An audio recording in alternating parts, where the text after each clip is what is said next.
My stepdaughter said, "The greatest gift for my wedding is if you do not come.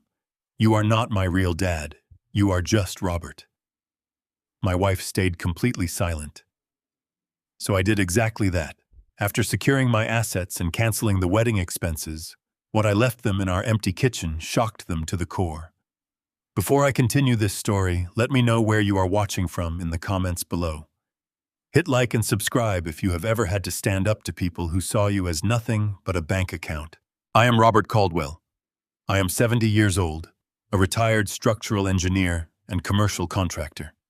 For over 4 decades, I turned steel and concrete into city skylines, building a life and a fortune from the ground up.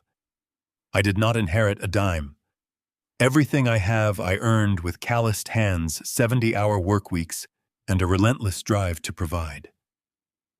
That drive bought me a beautiful, debt-free estate on Mercer Island in Washington State, overlooking the dark, quiet waters of the lake. It was meant to be my peaceful retreat for my twilight years. But peace is a fragile thing, especially when you share your home with people who view you not as a patriarch, but as a heavily funded pension plan. It was a Tuesday morning, crisp and gray, just 4 days before the wedding I was paying for. I woke up early, as I have done every day of my life, and made my way downstairs to get a cup of coffee. I walked quietly down the oak staircase, enjoying the profound stillness of the house. As I approached the kitchen, I noticed the heavy mahogany double doors were left slightly ajar. This was no ordinary kitchen. Just 2 years ago, I spent $80,000 remodeling it simply because my wife Diane wanted an Italian marble island and custom imported cabinetry. It was the heart of the house, a place where I thought my family gathered out of love. But as I reached for the brass handle to push the door open, the voices drifting from inside made me freeze in my tracks.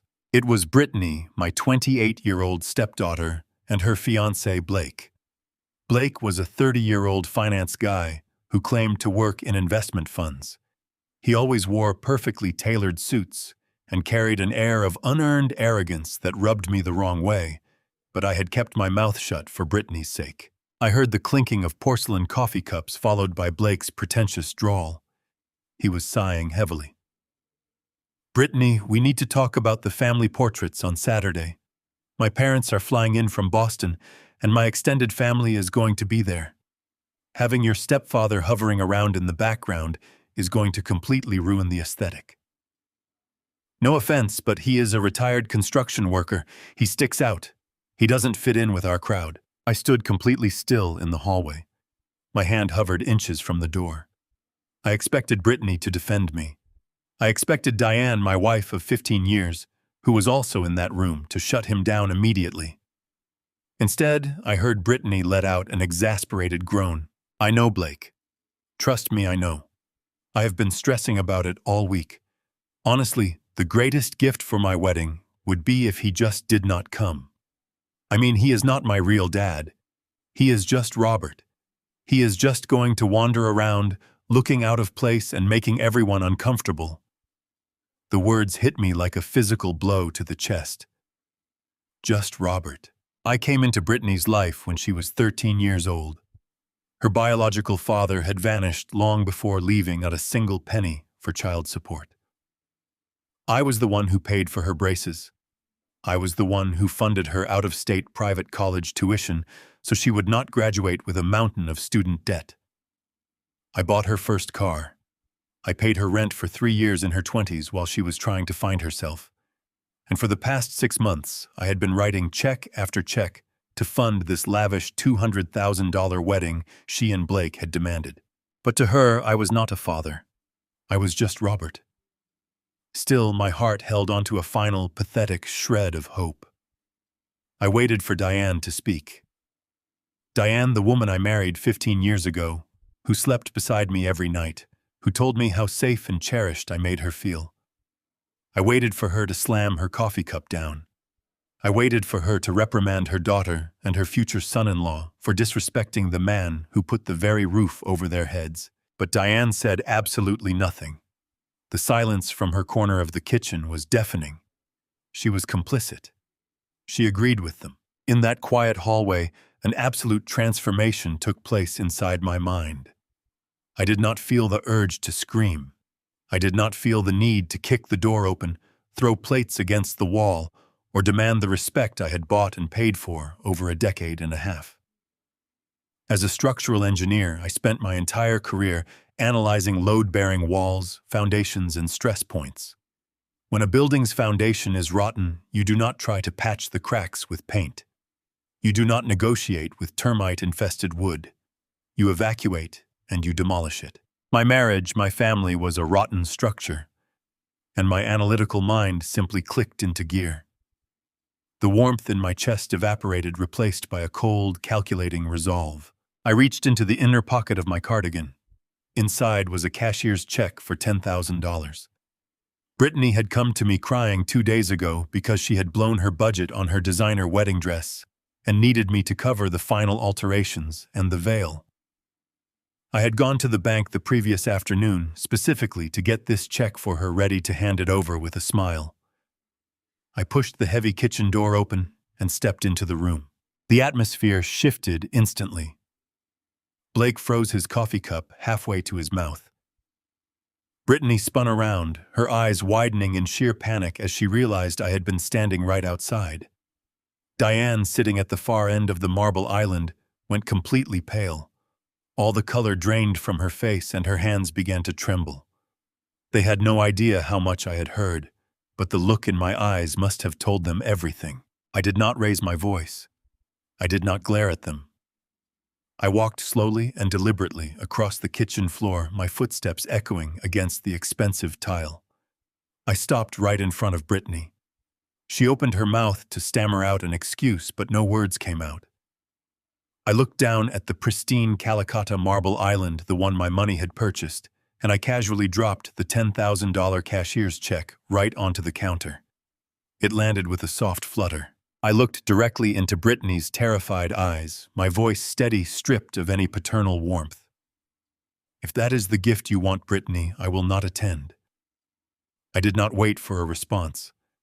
I did not look at Blake, who was suddenly staring intently at the floor, too much of a coward to meet my gaze. I did not look at Diane, whose mouth was opening and closing like a fish out of water. I simply turned around and walked out of the kitchen, taking the exact same path I had taken to get there. The silence I left behind in that room was suffocating. It was the heavy, terrifying silence of parasites realizing the host had just cut off the life support. As I reached the bottom of the stairs, I heard the frantic scraping of a chair against the floorboards. Diane was scrambling out of the kitchen, her heels clicking desperately as she chased after me into the foyer. "Robert, wait. Robert, please wait." I did not stop walking. I grabbed the handrail and began my ascent, leaving her standing in the foyer, drowning in the sudden realization that the comfortable, wealthy life she had taken for granted was about to come crashing down around her. I had given them exactly what they asked for. I was going to disappear. But they were about to learn that when a man like me disappears, his empire disappears with him. I climbed the steps with the slow pace of a man who spent 40 years walking high steel beams. I did not look back. I knew what was happening below. Diane stared at the staircase, calculating the damage. I walked down the hall, my hand trailing along the custom wainscoting I installed myself. I reached my private study. This room was sanctuary. The walls held framed blueprints of commercial high-rises I engineered in downtown Seattle. The oak desk was scarred from years of reviewing complex contracts. I closed the door with a click. I sat heavily in my leather armchair, letting out a long breath. The absolute silence wrapped around me. I allowed myself to feel the sting of betrayal. It was a sharp pain. 15 years. I gave that woman and her daughter 15 years of unyielding support, luxury, and protection. To them, I was a checkbook, just Robert. But the pain receded. A familiar cold clarity took over. It was the clarity I felt when a concrete pour went wrong and we had to tear it down to the rebar. You do not panic. You assess the structural integrity and prepare for controlled demolition. Minutes later, the brass handle turned, Diane slipped into the room. She closed the door softly, playing her part beautifully. Her eyes brimmed with manufactured tears. She brought her hands to her face with a trembling sigh. It was a performance honed over a decade of manipulating my protective instincts. "Robert," she whispered, her voice cracking perfectly. "Please look at me." I kept my gaze fixed on the mahogany desk. I let my shoulders slump. I made myself look smaller, older, and defeated. It was exactly what she needed to see. She crossed the room, her footsteps muffled by the Persian rug, and knelt beside my chair. She placed her soft, perfectly manicured hands over my rough, calloused ones. "I am so incredibly sorry," she murmured, squeezing my fingers with practiced affection. I cannot believe she said those things. You have to know she did not mean a single word of it. I slowly turned my head to look at her. I kept my expression entirely hollow. "Why did you not say anything, Diane?" I asked, keeping my voice barely above a whisper.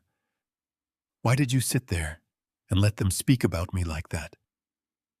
She let out another ragged sigh, a single tear rolling down her cheek on cue. I was in total shock, Robert. I was paralyzed by her words. You know how Brittany gets when she is stressed. She is an absolute wreck right now. This wedding is tearing her apart. It is that boy Blake. It is his overbearing family. They are putting so much immense pressure on her. You know they come from that old Boston money. They are elite snobbish, and they have made Brittany feel like she is not good enough since day one. She is just lashing out wildly. She is projecting insecurities because she is terrified of not fitting in with his crowd. She loves you, Robert. She truly, deeply does. I listened to her weave this intricate tapestry of excuses. It was fascinating in a morbid sort of way to observe her flawless technique. She was deflecting the blame onto Blake, onto his wealthy family, and onto the abstract concept of wedding stress. She was completely shielding her daughter from any real accountability. And more importantly, she was shielding herself from my anger. But my mind was rapidly dissecting every single word she spoke. I remembered the arrogant smirk on Blake's face. I remembered the cold, casual cruelty in Brittany's voice. That was not wedding stress. That was the unvarnished truth. They felt completely comfortable saying those things out loud because it was the accepted narrative in their inner circle. I was the golden goose tolerated only for the eggs I produced. But outwardly, I let out a long, heavy, weary sigh. I pulled my hands away from hers and rubbed my temples. I played the role of the exhausted patriarch who just wanted the conflict to end quietly. I am just so terribly tired, Diane. I am 70 years old. I have worked my life to build this. I just wanted to give her a beautiful, perfect day. I just wanted us to be a real family.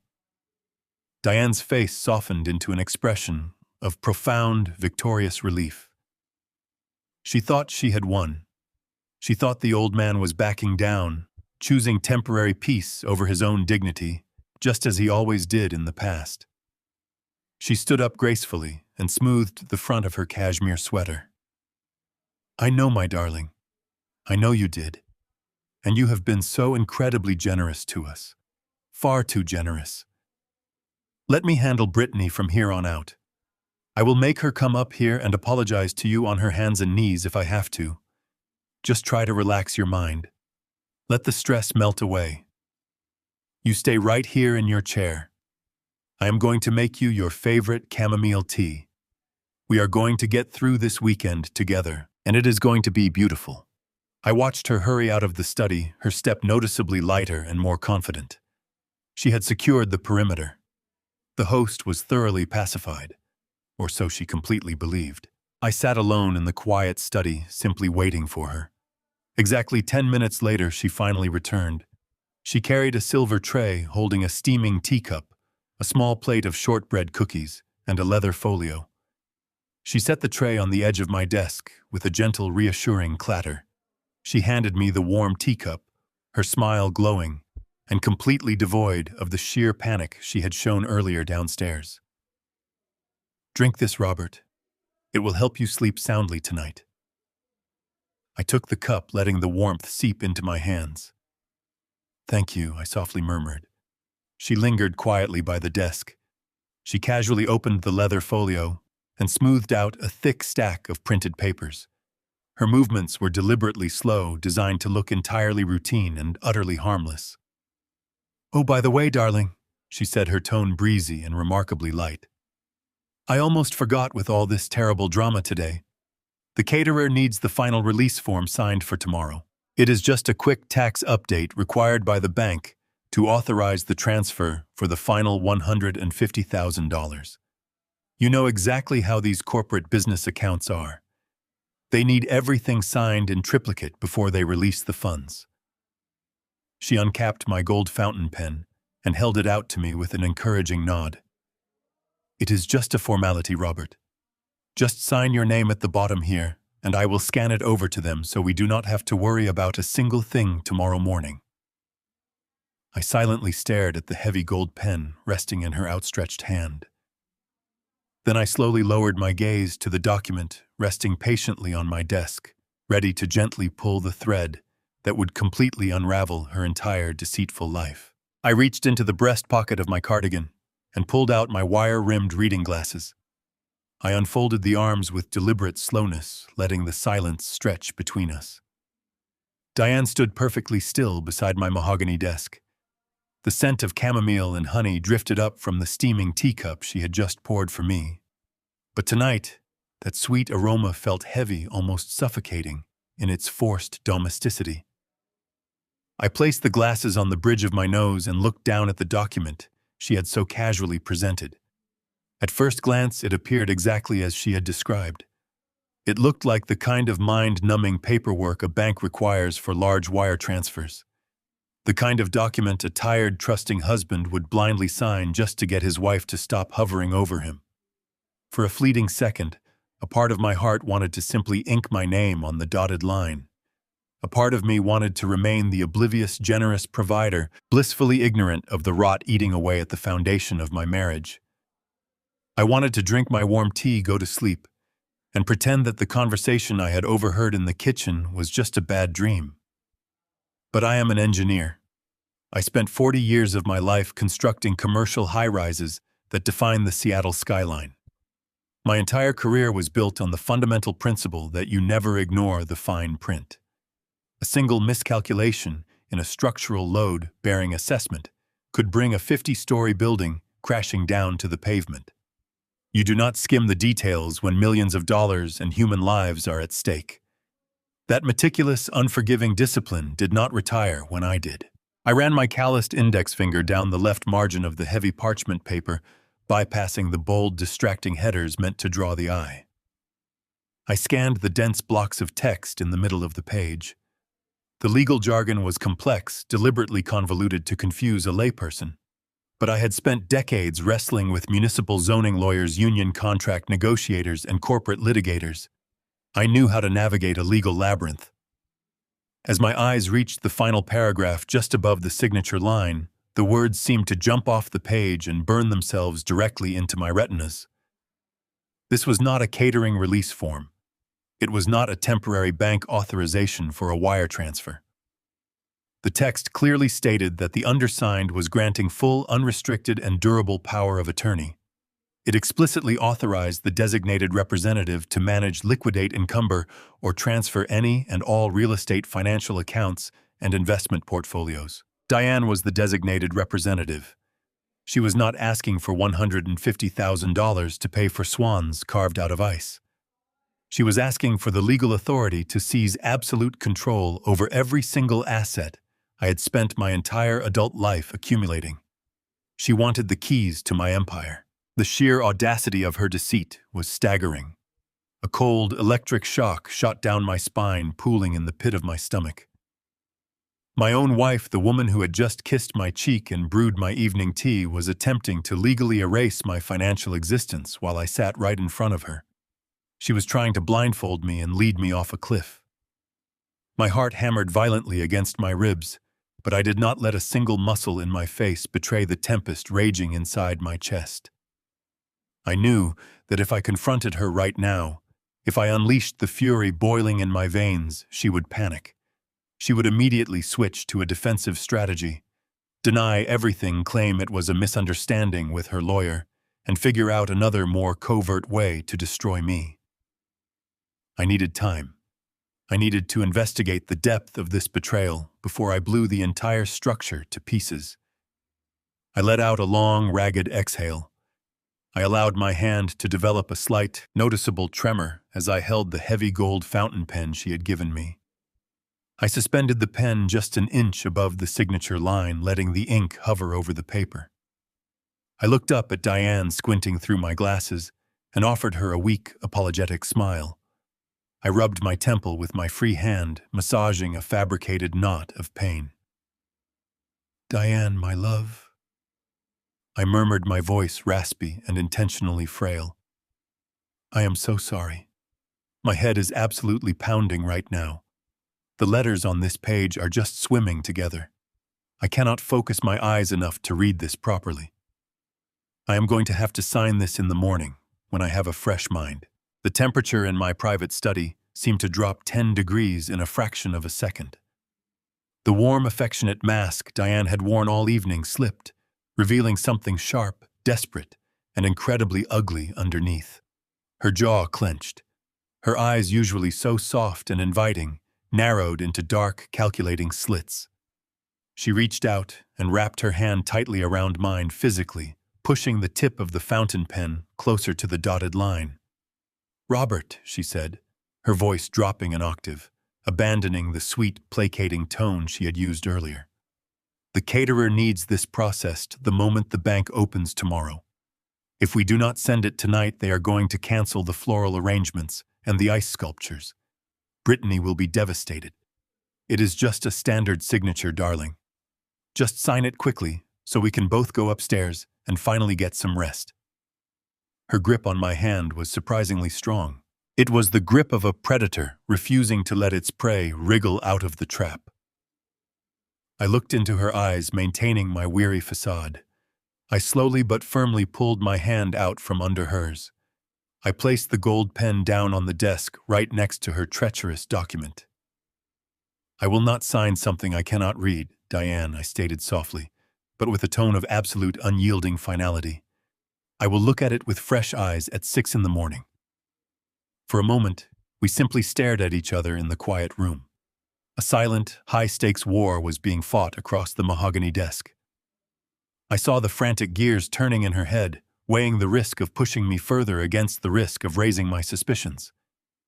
Finally, she realized she had lost this specific battle. She took a step back, her chest heaving with a suppressed, frustrated sigh. "Fine, Robert." She clipped her voice tight with barely contained rage. "Tomorrow. Do not forget." She turned on her heel and marched out of my study, pulling the door shut behind her with a sharp, echoing click. I sat completely motionless for a full minute, listening to her hurried footsteps fade away up the staircase. The moment the house returned to total silence, the fragile, exhausted old man vanished. I pushed the teacup aside, pulled my laptop to the center of the desk, and opened the screen, ready to dig into the shadows of my own life. The laptop screen cast a harsh blue light across my desk. The house was entombed in silence. I sat perfectly still, listening for Diane's footsteps. There was nothing. She was fast asleep, confident her trap was set, and waiting for me to step into it at dawn. I navigated to our primary joint banking portal. Over the last 5 years, I had allowed Diane to manage the day-to-day household finances. It was a gesture of absolute trust. I had willfully ignored the cardinal rule of my profession, which dictated that you never delegate critical oversight without rigorous inspections. Now, as I typed my master password, I braced myself for the damage. The dashboard loaded, displaying a comforting sequence of high balances. To the untrained eye, everything looked perfectly normal. But I pulled up the transaction history for the past 60 days, specifically filtering the data for the wedding fund I had allocated for Brittany. Just 4 weeks ago, I had authorized a direct transfer of $150,000 into a dedicated account Diane had explicitly set up. She told me it was the final consolidated payment for the Mercer Island Country Club, covering the catering, the open bar, the floral arrangements, and the absurd ice sculptures Blake demanded. I scrolled down the digital ledger, scanning the rows of numbers with mechanical precision. I quickly found the initial transfer of my personal funds into the wedding account. It cleared perfectly. I then clicked on the outgoing disbursements from that specific account, fully expecting to see a large itemized wire transfer directed straight to the country club's corporate billing department. Instead, my heart skipped a beat. I found a single withdrawal dated just 2 days after my initial deposit. The recipient was not the Mercer Island Country Club. It was an entity listed simply as Apex Holdings, LLC. My brow furrowed in deep confusion. I leaned closer to the bright screen, adjusting my reading glasses. There was no explanatory memo attached to the wire transfer. There was no invoice number referenced. There was no vendor contact information. It was a sterile, untraceable ghost transaction that had swallowed $150,000 of my hard-earned money in seconds. A very cold, heavy dread began to pool deeply in my chest. I opened a new browser tab and quickly accessed the Washington State Public Business Registry. My fingers flew across the keyboard as I typed in the exact name of the mysterious LLC. The search results populated instantly, confirming my worst fears. Apex Holdings, LLC was registered exactly 5 weeks ago, just days before Diane had approached me with her tearful plea for the final wedding funds. The registered business address was a generic post office box located in downtown Seattle. The listing agent was a proxy firm I did not recognize. It was a classic shell company, a hollow corporate entity designed to receive and redirect massive funds without leaving a visible paper trail. My gut feeling, the primal instinct that had kept me alive on precarious construction sites for 40 years, was screaming at me. This was not a simple misunderstanding. This was not a case of Diane mismanaging a complex budget or getting swindled by a greedy wedding vendor. This was a calculated, premeditated extraction of my wealth. The sheer brazenness of it was breathtaking. She had stolen the catering money, siphoned it into a black box, and then presented me with a fake catering release form that was actually a lethal legal instrument designed to strip me of all my remaining assets. She intended to drain my life savings and then leave me holding the bag when the vendors demanded their payment. My mind raced desperately, trying to piece together the entire puzzle. Why would Diane go to such extreme lengths? She already lived a life of absolute luxury. She drove a top-of-the-line Mercedes I bought. She wore expensive jewelry I provided without hesitation. What could possibly necessitate stealing hundreds of thousands of dollars through a phantom company? I clicked back to this banking portal, my heart beating a steady rhythm against my ribs. I began to comb through the older transactions, digging directly into our primary checking history. I immediately started seeing a disturbing pattern. Over the last 6 months, there were dozens of smaller, unexplained withdrawals. 5,000 here. 8,000 there. 12,000 transferred to unnamed accounts. They were always vaguely labeled as miscellaneous household expenses or consulting fees. The financial rot went much deeper than a single wedding payment. I was bleeding money from multiple different wounds. Just as I was about to download the complete transaction logs to a secure drive, a sudden low rumble shattered the quiet of the long, dark night. It was the unmistakable growl of a high-performance engine. The sound echoed aggressively through the manicured streets of our secluded neighborhood and grew rapidly louder as it approached my property line.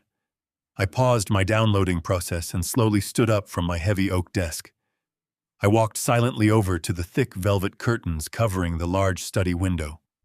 I pulled the heavy fabric back just an inch, staying completely hidden in the darkness, and peered down at the expansive circular driveway below. The motion sensor security lights flared to life, flooding the pristine pavement with brilliant white illumination.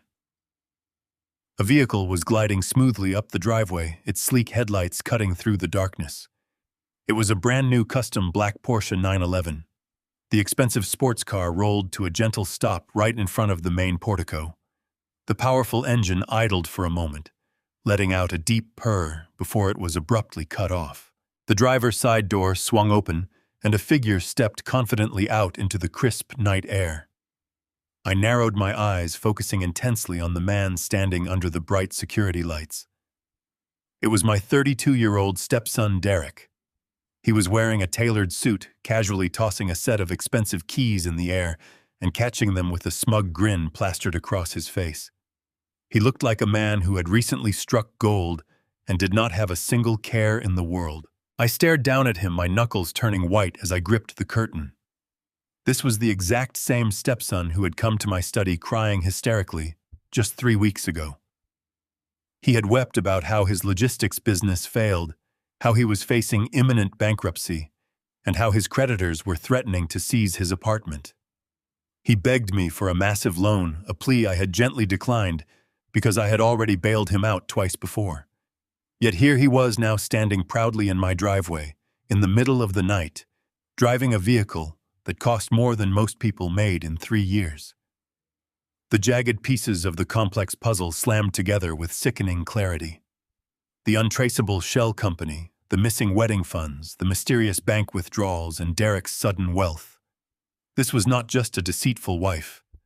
This was a coordinated family conspiracy to dismantle my entire life's work. The laptop screen cast a harsh blue light across my desk.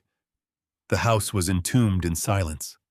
I sat perfectly still, listening for Diane's footsteps. There was nothing. She was fast asleep, confident her trap was set, and waiting for me to step into it at dawn. I navigated to our primary joint banking portal. Over the last 5 years, I had allowed Diane to manage the day-to-day household finances. It was a gesture of absolute trust. I had willfully ignored the cardinal rule of my profession, which dictated that you never delegate critical oversight without rigorous inspections. Now, as I typed my master password, I braced myself for the damage. The dashboard loaded, displaying a comforting sequence of high balances. To the untrained eye, everything looked perfectly normal. But I pulled up the transaction history for the past 60 days, specifically filtering the data for the wedding fund I had allocated for Brittany. Just 4 weeks ago, I had authorized a direct transfer of $150,000 into a dedicated account Diane had explicitly set up. She told me it was the final consolidated payment for the Mercer Island Country Club, covering the catering, the open bar, the floral arrangements, and the absurd ice sculptures Blake demanded. I scrolled down the digital ledger, scanning the rows of numbers with mechanical precision. I quickly found the initial transfer of my personal funds into the wedding account. It cleared perfectly. I then clicked on the outgoing disbursements from that specific account, fully expecting to see a large itemized wire transfer directed straight to the country club's corporate billing department. Instead, my heart skipped a beat. I found a single withdrawal dated just 2 days after my initial deposit. The recipient was not the Mercer Island Country Club. It was an entity listed simply as Apex Holdings, LLC. My brow furrowed in deep confusion. I leaned closer to the bright screen, adjusting my reading glasses. There was no explanatory memo attached to the wire transfer. There was no invoice number referenced. There was no vendor contact information. It was a sterile, untraceable ghost transaction that had swallowed $150,000 of my hard-earned money in seconds. A cold, heavy dread began to pool deeply in my chest. I opened a new browser tab and quickly accessed the Washington State Public Business Registry. My fingers flew across the keyboard as I typed in the exact name of the mysterious LLC. The search results populated instantly, confirming my worst fears. Apex Holdings, LLC was registered exactly 5 weeks ago, just days before Diane had approached me with her tearful plea for the final wedding funds. The registered business address was a generic post office box located in downtown Seattle. The listing agent was a proxy firm I did not recognize. It was a classic shell company, a hollow corporate entity designed to receive and redirect massive funds without leaving a visible paper trail. My gut feeling, the primal instinct that had kept me alive on precarious construction sites for 40 years, was screaming at me. This was not a simple misunderstanding. This was not a case of Diane mismanaging a complex budget or getting swindled by a greedy wedding vendor. This was a calculated, premeditated extraction of my wealth. The sheer brazenness of it was breathtaking. She had stolen the catering money, siphoned it into a black box, and then presented me with a fake catering release form that was actually a lethal legal instrument designed to strip me of all my remaining assets. She intended to drain my life savings and then leave me holding the bag when the vendors demanded their payment. My mind raced desperately, trying to piece together the entire puzzle. Why would Diane go to such extreme lengths? She already lived a life of absolute luxury. She drove a top-of-the-line Mercedes I bought.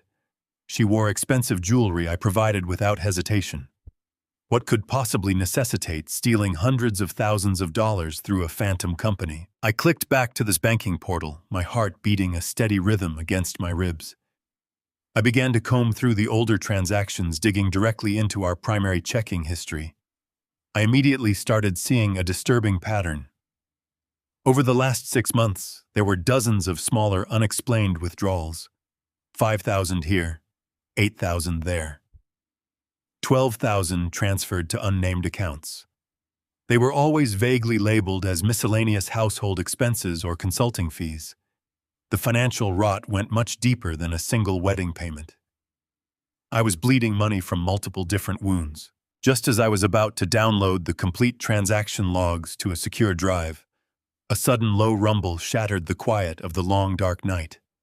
It was the unmistakable growl of a high-performance engine. The sound echoed aggressively through the manicured streets of our secluded neighborhood and grew rapidly louder as it approached my property line. I paused my downloading process and slowly stood up from my heavy oak desk. I walked silently over to the thick velvet curtains covering the large study window. I pulled the heavy fabric back just an inch, staying completely hidden in the darkness, and peered down at the expansive circular driveway below. The motion sensor security lights flared to life, flooding the pristine pavement with brilliant white illumination.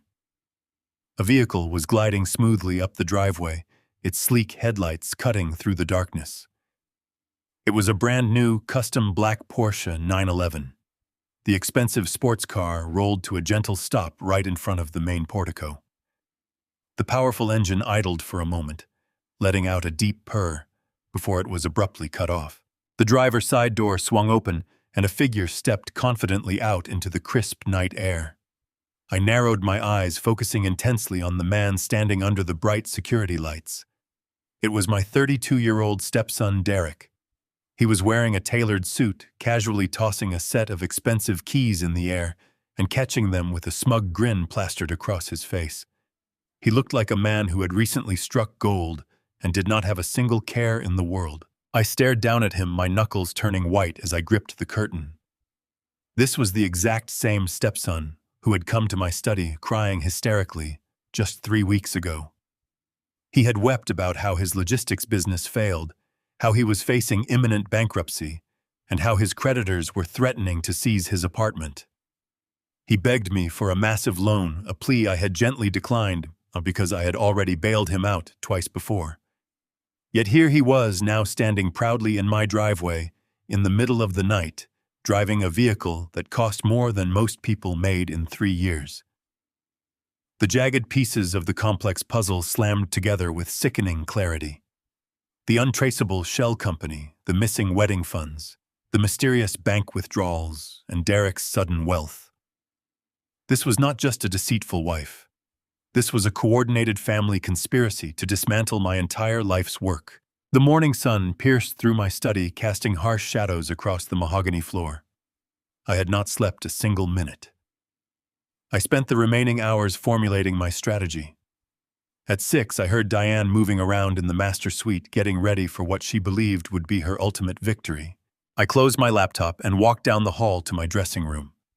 I pulled a canvas duffel bag from the top shelf and began packing. Every movement I made was deliberate. I needed to look like a man in retreat. I needed to look like an old patriarch whose spirit had been broken by the cruel words of his ungrateful stepdaughter. I carried the heavy bag down the sweeping oak staircase. I saw Diane standing in the foyer. She was wearing a cashmere robe, holding a steaming mug of coffee, and barking quiet orders into her cell phone. When she heard my footsteps, she abruptly ended the call and spun around. Her eyes darted instantly to the bag in my hand. A flash of genuine surprise washed over her features, quickly replaced by a masterfully crafted expression of deep concern. "Robert," she gasped, setting her coffee down on the console table. "What on earth are you doing with that bag? Where are you going?" I let my shoulders slump forward, amplifying the posture of an exhausted, deeply wounded man. I looked at her with hollow eyes, channeling every ounce of the profound disappointment I felt. "I cannot stay here, Diane," I said, my voice intentionally fragile and thick with sorrow. "They do not want me at this wedding. They made it perfectly clear that my presence would only be a burden to them." Diane rushed forward and placed her hands gently on my chest, looking up at me with those wide, pleading eyes that had successfully manipulated me for 15 years. "Robert, please, you cannot leave. We talked about this last night." She was just stressed. She did not mean a single word. "You are the father of this bride. You have to be there to walk her down the aisle." I slowly shook my head gently, but firmly, removing her hands from my chest. "No, Diane. I am not the father of the bride. I am just Robert. I cannot stand in that ballroom and paste on a fake smile knowing how much they despise me. It would ruin the day for her, and frankly, it would break whatever is left of my heart. I am going to drive up to the mountain cabin. I will stay there for the long weekend. I am going to give your family the space they so desperately desire." I watched her process this information. I could practically see the frantic calculations racing behind her tearful facade. On one hand, my sudden departure meant she would not have to manage the awkward tension between me and Brittany.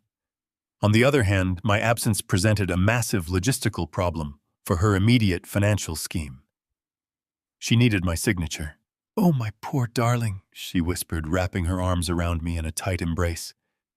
"If you truly feel that being away is what you need for your own peace of mind, then I will not stop you. I just want you to be happy. But Robert, before you drive up into the mountains, where the cell reception is so terrible, we absolutely must finalize the catering paperwork." She pulled away and hurried toward the kitchen. She returned a moment later holding the leather folio and my gold fountain pen.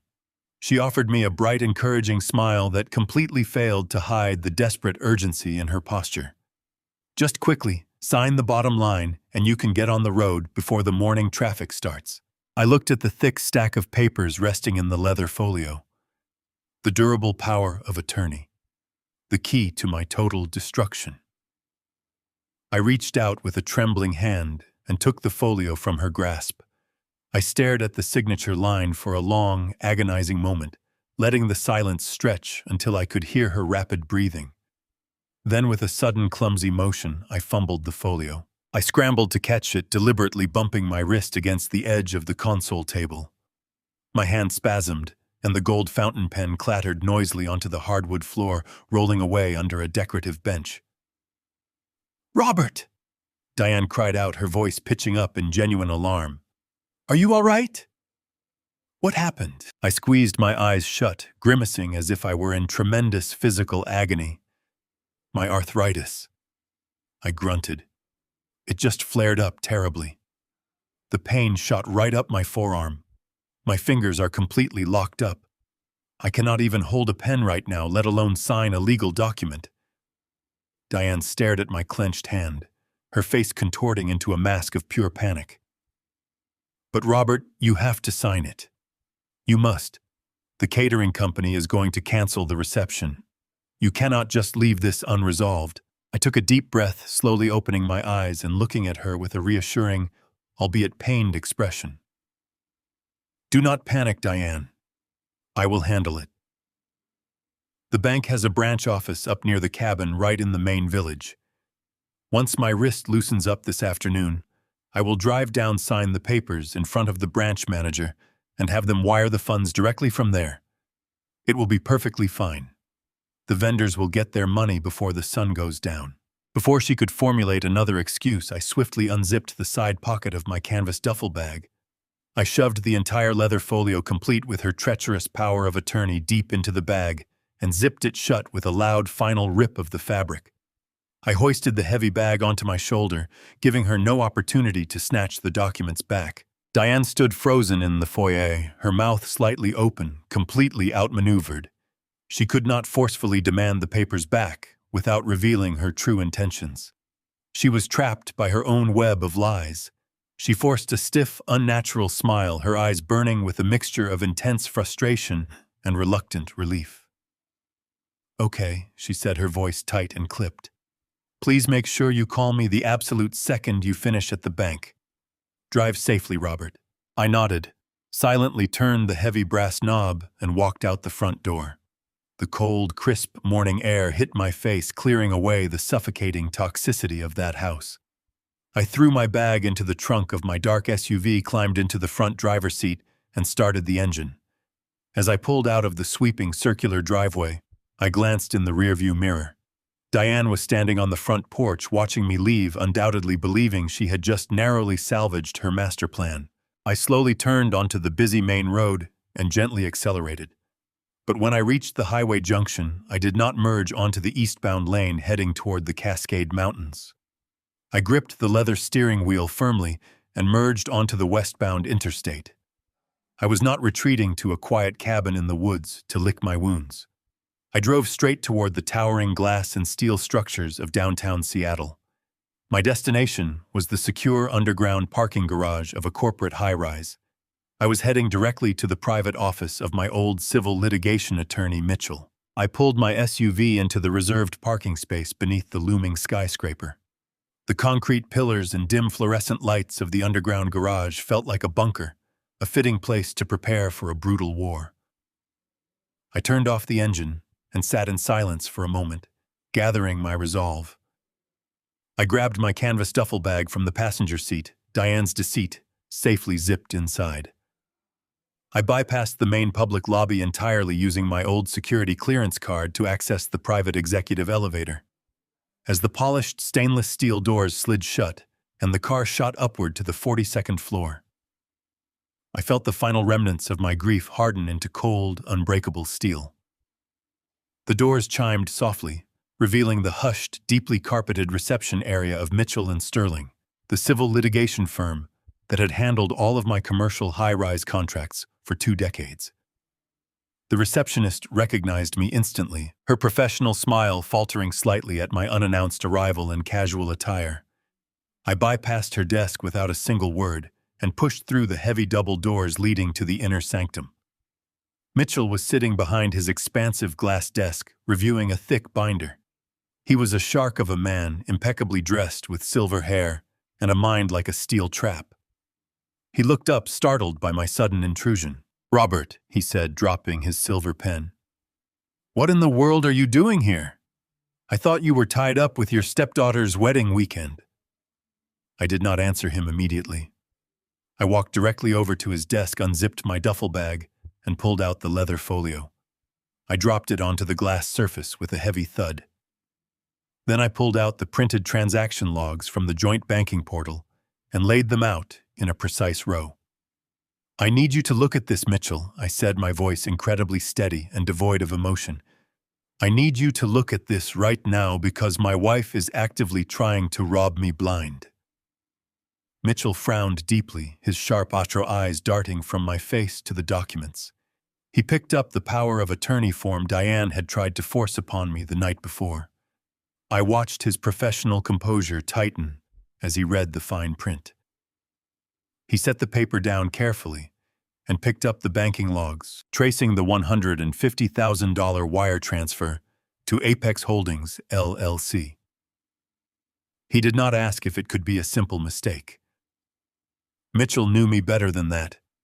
He pressed a button on his intercom system. "Claire," he commanded, his tone razor-sharp, "get David in here, right now." Within 2 minutes, the heavy mahogany door swung open. A younger man walked in, adjusting a pair of thick-framed glasses. This was David, the firm's top forensic accountant. Mitchell pointed to the documents resting on the desk. "Tell him exactly what you found," Robert, Mitchell instructed. I laid out the entire sequence of events with structural precision. I explained the fake catering emergency, the intense pressure to sign the durable power of attorney, the ghost transaction to the newly formed LLC, and the sudden impossible wealth displayed by my stepson Derek in my driveway at 2 in the morning. David picked up the LLC registration data I had printed out. "This is incredibly sloppy work," David muttered. "It is a classic smash-and-grab corporate shell. They set it up quickly to receive the wedding funds. But the power of attorney, that is the real weapon here. If you had signed this, Robert, she could have legally liquidated your stock portfolios and drained your retirement accounts before Monday morning." Mitchell leaned forward, resting his elbows on the glass desk. "She made a fatal miscalculation by letting you walk out the door with that unsigned document," he said, his voice dropping to a dangerous, low register. "But we cannot just sit here and wait for her to forge your signature. We have to completely remove the target from the board."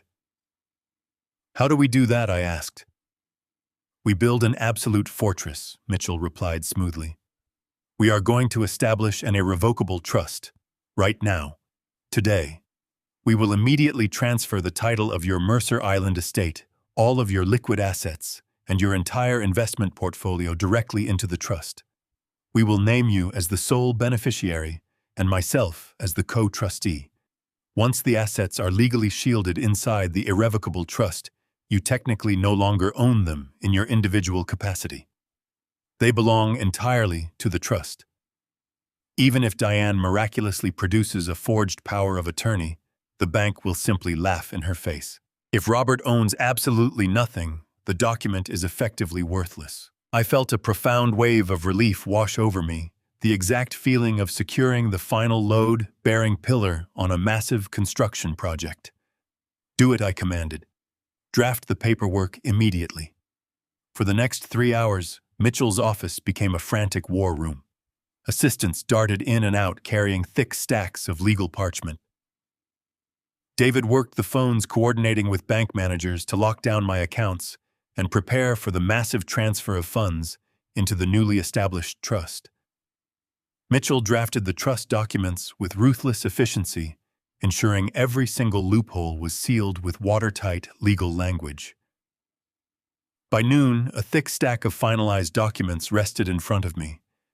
A notary public stood by as I picked up a silver pen.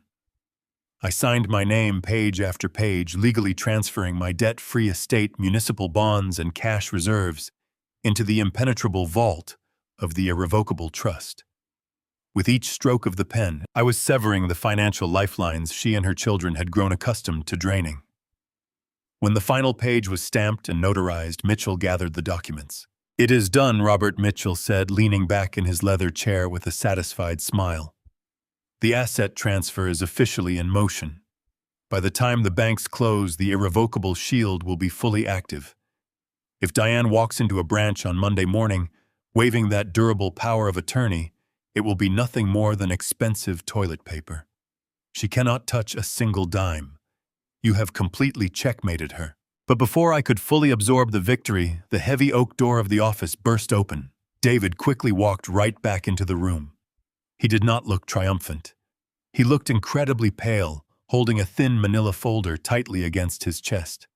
He bypassed Mitchell and walked over to me.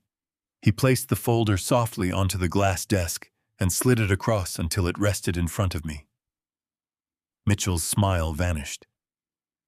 "What is it?" David Mitchell asked, his voice sharp with sudden concern. David kept his eyes fixed firmly on me. "While we were waiting for the bank transfers to clear, I ran a deep background check on the entire wedding party, just to be thorough," David said, his voice unusually quiet and strained. I looked into the groom. I looked into Blake. "Robert, you need to open that folder and read this immediately." I reached out and opened the thin manila folder. The harsh fluorescent lights of the office reflected off the glossy pages inside. David stood nervously beside my chair. He pointed a trembling finger at the first document. It was a comprehensive background check on Blake, the man who was supposed to marry my stepdaughter, in less than 48 hours. Brittany had always bragged about his impeccable pedigree. She paraded him around as the heir to an old-money Boston dynasty, a brilliant wealth manager who handled private portfolios for the East Coast elite. That was the narrative Diane had aggressively pushed for the last 14 months. It was the reason they demanded such a lavish, over-the-top wedding. They insisted we had to impress his high society relatives. I stared at the dense text on the page, feeling a cold numbness spread through my veins. The man looking back at me from the printed photograph was not a Boston aristocrat. According to the federal databases David had accessed, Blake grew up in a trailer park in Nevada. He had never set foot on an Ivy League campus. He did not possess a single legitimate financial license. The sophisticated wealth manager persona was a complete fabricated illusion. David cleared his throat, breaking the heavy silence in the room. "He is a fraudulent crypto scammer," Robert David said, his voice flat and clinical. "He has spent the last 5 years running aggressive pump and dump schemes online. He targets vulnerable investors, hypes up worthless digital tokens, and then drains the liquidity before anyone realizes what happened." I flipped to the second page of the dossier. It was a confidential summary report from the Securities and Exchange Commission. The federal government was secretly preparing a massive indictment against him for wire fraud and securities manipulation. Blake was completely broke, drowning in legal fees and desperate for cash. I looked up at Mitchell, who was watching me with a grim, tightened jaw. Then I turned my attention back to the forensic accountant. "The $150,000, I said, my voice dangerously calm. "Where exactly did it go?" David pulled a separate sheet from the back of the folder and laid it over the SEC report. He tapped a complex flowchart detailing a web of hidden bank accounts. "I tracked the routing numbers on that phantom wire transfer you found this morning," David explained. "Apex Holdings, LLC is a shadow corporation. It was hastily registered in Washington state just 35 days ago. The dual signatories on the corporate charter are not catering companies or floral designers. The LLC is equally owned by Blake and your stepson Derek." The revelation hit me like a physical blow. The brand new Porsche in my driveway suddenly made perfect, sickening sense. Derek was not magically rebounding from the brink of bankruptcy. He was actively participating in a massive heist against his own stepfather. The wedding fund was never meant to pay for a reception at the Mercer Island Country Club. It was a desperate bailout. David traced the money flow further down the page. Derek and Blake had gotten themselves entangled in a disastrous offshore investment last year. They owed a significant amount of money to some very aggressive, incredibly dangerous private lenders. Loan sharks, Robert. The second your $150,000 hit the Apex Holdings account, it was immediately wired out to 3 separate, untraceable offshore accounts. You did not pay for ice sculptures and champagne. You paid off their illicit debts to keep a target off their backs. I leaned back in the heavy leather chair, processing the sheer magnitude of the conspiracy. Diane, Derek, Brittany, and Blake. My entire blended family had organized a coordinated, methodical strike against my life savings. The wedding itself was nothing more than a theatrical production, a lavish smokescreen designed to keep me writing checks while they actively dismantled my financial foundation behind the scenes. But their ambition did not stop at stealing my liquid cash. The power of attorney Diane tried to slip past me last night was the final phase of their operation. Mitchell crossed his arms and stared at me with profound professional disgust. "Do you see the full picture now?" Robert Mitchell asked, shaking his head slowly. "The wedding is an absolute sham. It is an elaborate front. They needed to keep you completely distracted, utterly consumed by seating charts and vendor disputes, while they quietly executed the durable power of attorney. They were going to use that document to leverage the equity in your $4 million home, drain your retirement accounts, and leave you holding a mountain of fraudulent debt. But worse than that, look at the guest list. Look at who they invited to this ridiculous reception."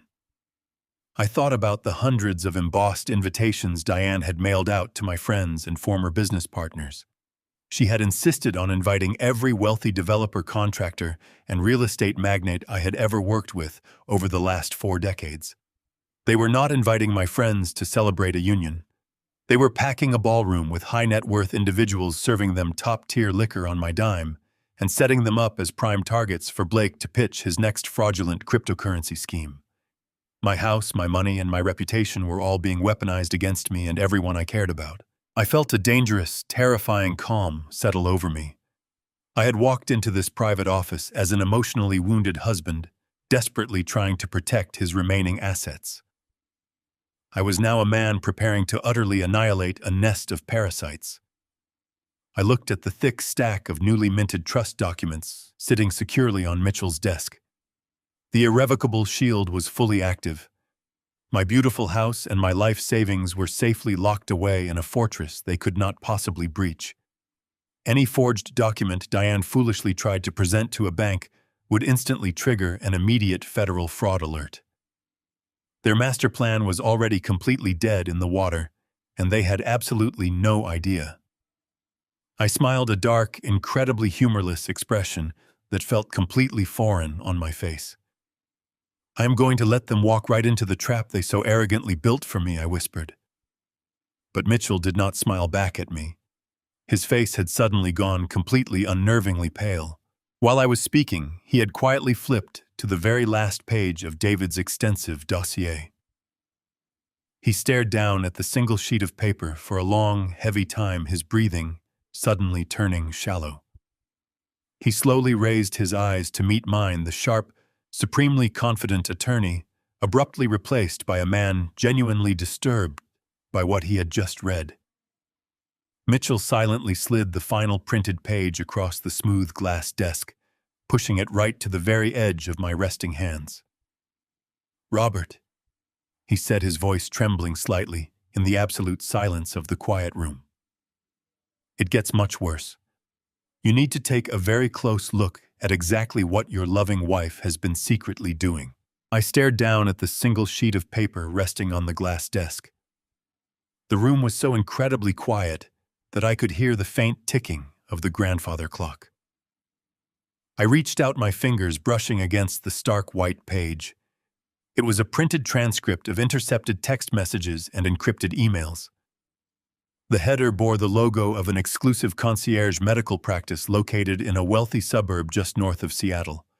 I recognized the name of the boutique facility known for serving high-profile clients who demanded absolute discretion.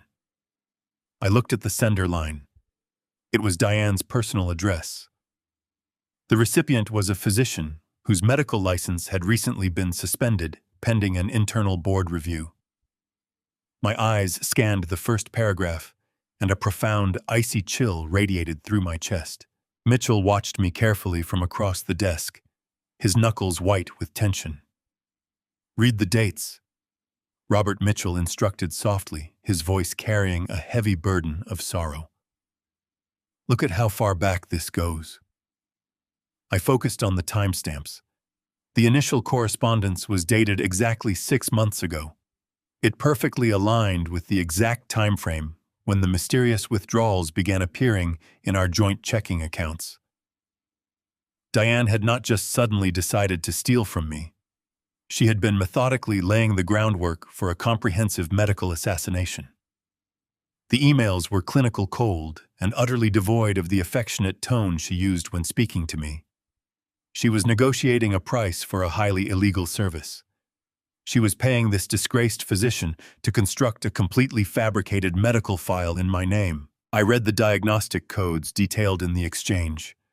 They were words that strike terror into the heart of any aging man.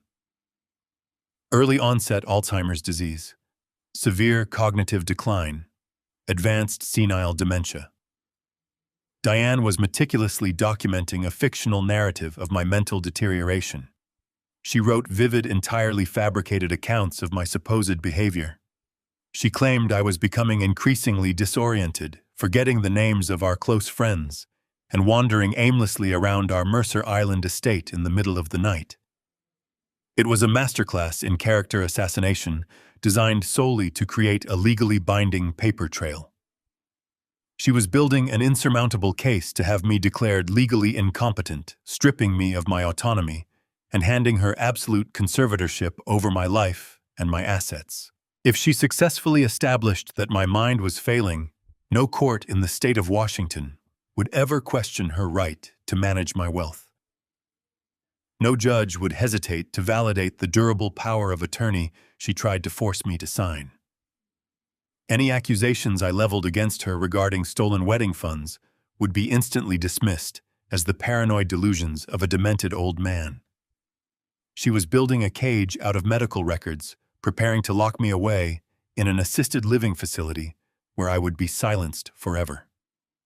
But as I continued to read down the page, the narrative shifted from a paper conspiracy to a horrifying physical reality. The physician was not just providing forged documents, he was providing chemical assistance. The emails contained detailed instructions on dosages and administration methods. Diane was illegally purchasing potent, untraceable central nervous system depressants. She was buying powerful muscle relaxants and heavy prescription sedatives in liquid form. The doctor explicitly instructed her to administer the drops in warm beverages to mask the bitter chemical aftertaste. He warned her to strictly manage the dosage, ensuring I remained compliant and visibly impaired, but not entirely comatose. A wave of absolute nausea washed over me. I dropped the paper onto the desk as if it had burned my hands. My mind raced backward, tearing through the memories of the last 6 months. I thought about the sudden, unexplainable bouts of intense fatigue that had begun to plague my evenings. I had silently attributed these episodes to the natural progression of age. I had told myself that a lifetime of stress on construction sites was finally catching up with my body. Diane had been so incredibly supportive during those moments. She had rubbed my shoulders and insisted that I needed to rest. I vividly remembered the specific scenario from just the previous evening. The manufactured drama downstairs, the perfectly timed arrival of the chamomile tea. I remembered how she had placed the steaming cup on my desk, her eyes glowing with that false, reassuring warmth. "Drink this, Robert. It will help you sleep soundly tonight." I had taken the cup entirely grateful for her care. I remembered the distinct, slightly metallic aftertaste beneath the sweet honey. I remembered the way my muscles had suddenly felt heavy and uncoordinated. I remembered the embarrassing, uncontrollable tremor in my fingers when I had reached for my gold fountain pen to sign her treacherous document. The agonizing knot in my temple, the inability to focus my eyes on the fine print, the overwhelming urge to simply give up and go to sleep. None of it was natural. None of it was a symptom of old age or stress. I looked up at Mitchell, my chest heaving as the horrifying truth locked into place. She was poisoning me. I whispered the words, tasting like ash in my mouth. She was drugging my tea. She was chemically inducing the exact symptoms she was documenting. She was creating a self-fulfilling prophecy. She would drug you, wait for the sedatives to take effect, and then bring witnesses into the room, David explained quietly. Housekeepers, neighbors, even your own friends. They would see you slurring your words, trembling, looking confused and elderly. She was turning your own body against you to corroborate her lies. The cruelty of it was beyond comprehension. The woman I had loved, protected, and provided for over the last 15 years was systematically destroying my nervous system. She was breaking down my mind and my body to secure a payday. She was willing to let me believe I was losing my sanity just so she could pay off offshore loan sharks. It was a rage so absolute that it eradicated any lingering shred of affection I ever held for Diane. I looked at the stack of newly signed, irrevocable trust documents resting on the glass desk. The financial shield was in place, but this was no longer just about protecting my wealth. This was about survival. This was a battle for my actual life. Diane had crossed a line that fundamentally altered the rules of engagement. She was a dangerous, calculating predator who was actively poisoning me in my own home. I took a slow, deep breath, forcing my racing heart to steady. I picked up the medical dossier and added it to the stack of evidence. The sudden fatigue and the terrifying hand tremors I experienced the previous night were not signs of weakness or an aging mind. They were the undeniable physical evidence of her crime. I looked directly at Mitchell. I was absolutely ready to go to war and end this. I sat motionless, absorbing the evil radiating from the medical documents. The air in the quiet room felt incredibly heavy, dense with the terrifying reality of my future. Mitchell leaned back, steepling his fingers, looking at me with profound sympathy. He had known me for 2 decades, and now he looked at a man whose wife had meticulously planned his living funeral. "Robert, we need to walk through her timeline so you understand the urgency of what we preempted," Mitchell said gravely. "Diane engineered this wedding weekend as the perfect distraction.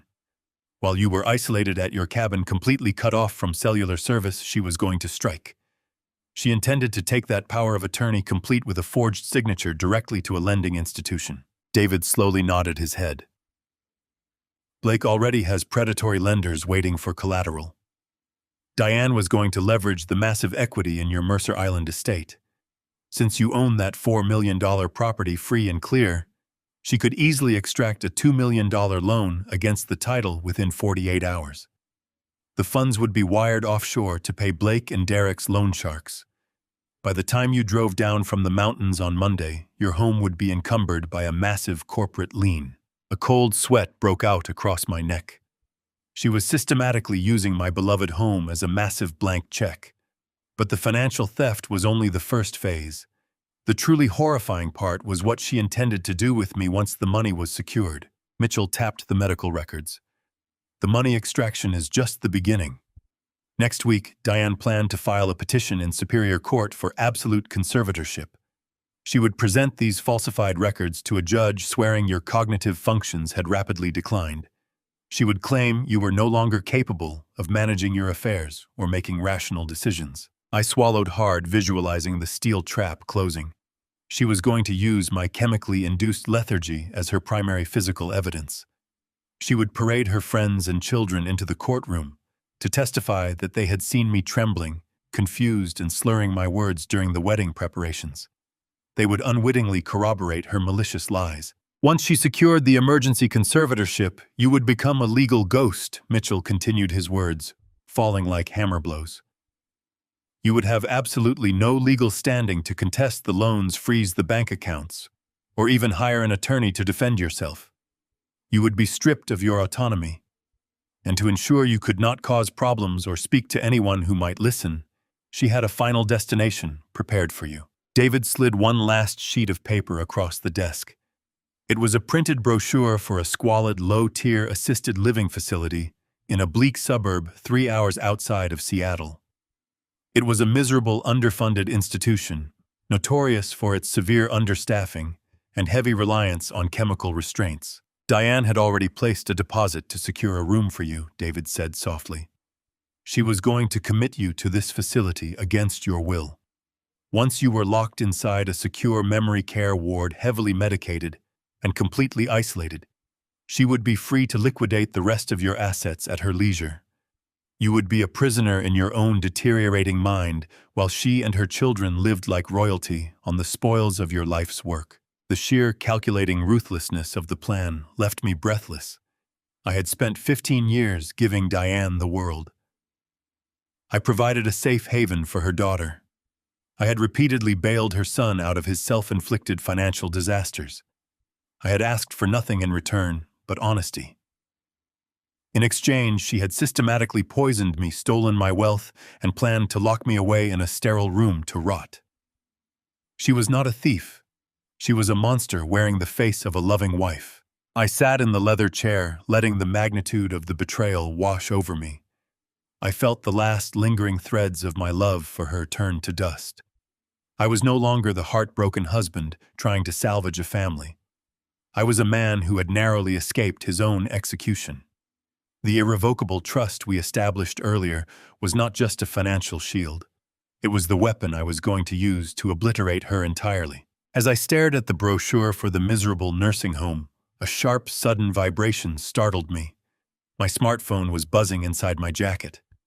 I reached inside and pulled the device out, glancing down at the illuminated screen. It was not a text or a phone call. It was a high-priority push notification from the secure home surveillance application I had downloaded just a few hours prior. Before I left the house that morning, while Diane was busy barking orders at the wedding planners in the foyer. I had taken a crucial precaution. I meticulously installed 6 tiny motion-activated micro-cameras throughout the Mercer Island property. I placed one behind a row of books in my study, one overlooking the main safe and one tucked securely into the crown molding of the master bedroom suite. I needed eyes on the inside while I was supposedly at the cabin. The notification indicated the camera in the master bedroom had been triggered. My heart accelerated as I quickly unlocked the phone and tapped the application icon. The screen went black for a brief second as the software connected to the secure cloud server. The loading circle spun rapidly, and then the live video feed abruptly materialized in high-definition color. The wide-angle lens captured the entirety of my luxurious master suite. The massive king-sized bed, the custom walk-in closets, the panoramic windows overlooking the sparkling waters of Lake Washington. And standing right in the center of the room, plain as day, were 3 distinct figures. Diane was there dressed impeccably, in a chic designer outfit she had undoubtedly purchased with my money. Standing closely beside her was Blake, wearing a sharp suit and exuding a sickening aura of unearned confidence. But it was the third person in the room that made my blood boil with fresh, violent intensity. It was a man I did not recognize, dressed in business casual attire and holding a digital measuring laser and a thick electronic clipboard. He was systematically scanning the dimensions of the room, taking precise notes, and evaluating the custom fixtures. I did not need Mitchell or David to explain what I was looking at. The reality of the situation was painfully obvious. While I was supposed to be driving into the remote mountains, drowning in my own manufactured sorrow, Diane had wasted absolutely no time. She had immediately brought a private property appraiser directly into my most sacred personal space.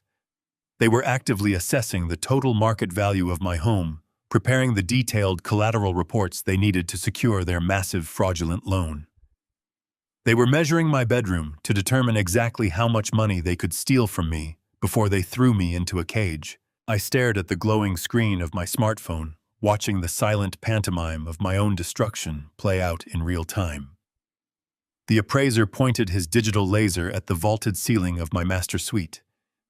Diane nodded eagerly, her hands clasped together in a posture of mock innocence while Blake stood beside her, his chest puffed out with the arrogant swagger of a thief who believed he had already won.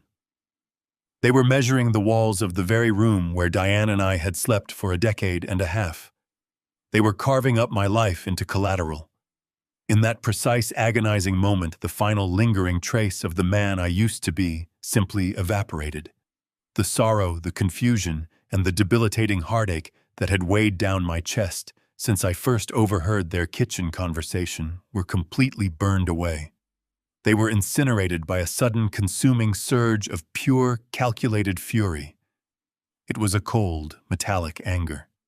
It was the same ruthless, mathematical precision I used when tearing down a condemned skyscraper. I did not feel panic anymore. I felt an absolute terrifying clarity. I tapped the screen of my phone, closing the live video feed, and placed the device face down on the thick glass of Mitchell's desk. Mitchell and David were watching me with expressions of profound concern. They expected the elderly, betrayed husband to collapse under the crushing weight of the medical and financial revelations. They expected me to demand police intervention, to beg for restraining orders, and to retreat into a safe, quiet corner, while the legal system slowly ground its way through the massive pile of evidence. Robert Mitchell said softly, breaking the heavy silence in the office. "I have my legal assistant standing by. We can have the Seattle police dispatch a unit to your house right now. We have the medical records showing she purchased the illicit sedatives. We have the wire fraud evidence. We can have her and Blake arrested in your driveway before the appraiser even leaves the property." I looked at my longtime civil attorney. My breathing was slow, even, and perfectly controlled. "No," I replied, my voice sounding like a steel blade sliding across a wet whetstone. "We are not calling the police. Not yet." Mitchell frowned, his thick silver eyebrows knitting together in deep confusion. "Robert, the woman is actively poisoning you. She is trying to steal your $4 million home. You cannot play games with this. You need to let the authorities handle it immediately. I shook my head, picking up the printed medical dossier and aligning its edges perfectly with the stack of irrevocable trust documents. If we simply call the police now, she will play the victim. I explained, my tone entirely devoid of emotion. She will hire an expensive defense attorney with my own money. She will drag this out in the courts for years, claiming it was a terrible misunderstanding, claiming I consented to the massive corporate loans, claiming the potent sedatives were a tragic medical mistake. She will fight tooth and nail to keep her dignity and her high social standing perfectly intact. I will not allow her to dictate the final terms of her own downfall. I am an engineer, Mitchell. When a foundation is fundamentally corrupt, you do not just call the authorities to put tape over the spreading cracks. You wire the structure with high-grade explosives, and you initiate a highly controlled demolition. I want to dismantle their entire world exactly as they planned to dismantle mine. I want them to feel the exact moment the ground drops completely out from beneath their feet. David, the forensic accountant, adjusted his thick glasses, a slow understanding nod, replacing his initial shock. He respects the strategy. He knows the numbers never lie. "What do you need from me, Robert?" David asked, opening his laptop and preparing to type. "I need the direct contact information for the Securities and Exchange Commission tip line I commanded. And I need the precise routing numbers and digital wallet addresses for every single offshore cryptocurrency account Blake has been using to hide his stolen liquidity." David's fingers flew rapidly across his backlit keyboard. Within 30 seconds, he wrote down a toll-free federal number and handed me a printed sheet detailing Blake's entire hidden financial infrastructure. I picked up my cell phone, bypassing my personal contacts, and dialed the federal regulatory agency. The secure line connected after exactly 2 rings. A stern, highly professional voice answered the call, identifying himself as an intake investigator for the SEC Enforcement Division. I did not give my actual name. I did not offer any tragic background story or unnecessary emotional exposition. I spoke with crisp, absolute authority. "I am providing actionable, verified intelligence regarding an active, large-scale cryptocurrency fraud operation," I stated to the federal agent. "The primary target is a man currently operating under the name Blake." I proceeded to read off the exact offshore routing numbers, the highly encrypted hidden digital wallet addresses, and the specific transactional flow that connected Blake directly to the stolen funds he had been aggressively pumping and dumping for the past 5 years. I provided the agent with the precise location of the obscure shell company, Apex Holdings LLC, and detailed exactly how it was being used as a primary washing machine for illicit capital. The veteran agent on the other end of the line stopped asking routine procedural questions and simply began typing frantically. The financial intelligence was far too specific, far too perfectly documented to ignore. I informed the federal investigator that Blake would be standing at the grand altar of the Mercer Island Country Club tomorrow afternoon, surrounded by high-net-worth individuals he fully intended to target for his next devastating scam. I strongly suggested they freeze the offshore accounts immediately and prepare their federal indictments before he could slip quietly out of the country. I hung up the phone without waiting for a reply. The very first pillar of their corrupt foundation had just been obliterated. Blake's secret fortune, the dirty money he had stolen and hidden away, would be frozen by federal authorities within the hour. His carefully crafted persona as a Boston elite wealth manager was about to violently collide with the devastating reality of a federal wire fraud investigation. But I was not even remotely finished yet. Diane and Brittany had spent 14 long months planning a royal wedding, an extravagant 6-figure production perfectly designed to elevate their social status and distract me from their ongoing theft. They had treated me like a tolerated ATM, mocking my boundless generosity, while eagerly spending my hard-earned money on elaborate ice swans and imported vintage champagne. I placed my cell phone back down onto the cold glass desk. I reached deeply into my canvas duffel bag and pulled out the thick, embossed folder Diane had happily given me several weeks ago. It contained every single signed contract every vendor agreement, and every massive financial commitment associated with tomorrow's grand event. I spread the master contracts for the wedding across Mitchell's desk, smoothing the parchment paper with my hands. I spent Friday night in a secure high-rise corporate suite, arranged by Mitchell, located far away from the toxic trap of my Mercer Island estate. I did not sleep a single minute. I sat alone at a sleek glass dining table drinking bitter black coffee and arranging the thick stack of wedding contracts into a precise chronological order. The sun slowly rose over the Seattle skyline, casting a cold metallic light across the room. It was Saturday morning. The grand $200,000 wedding was scheduled to begin exactly 4 hours from now at 2 o'clock in the afternoon.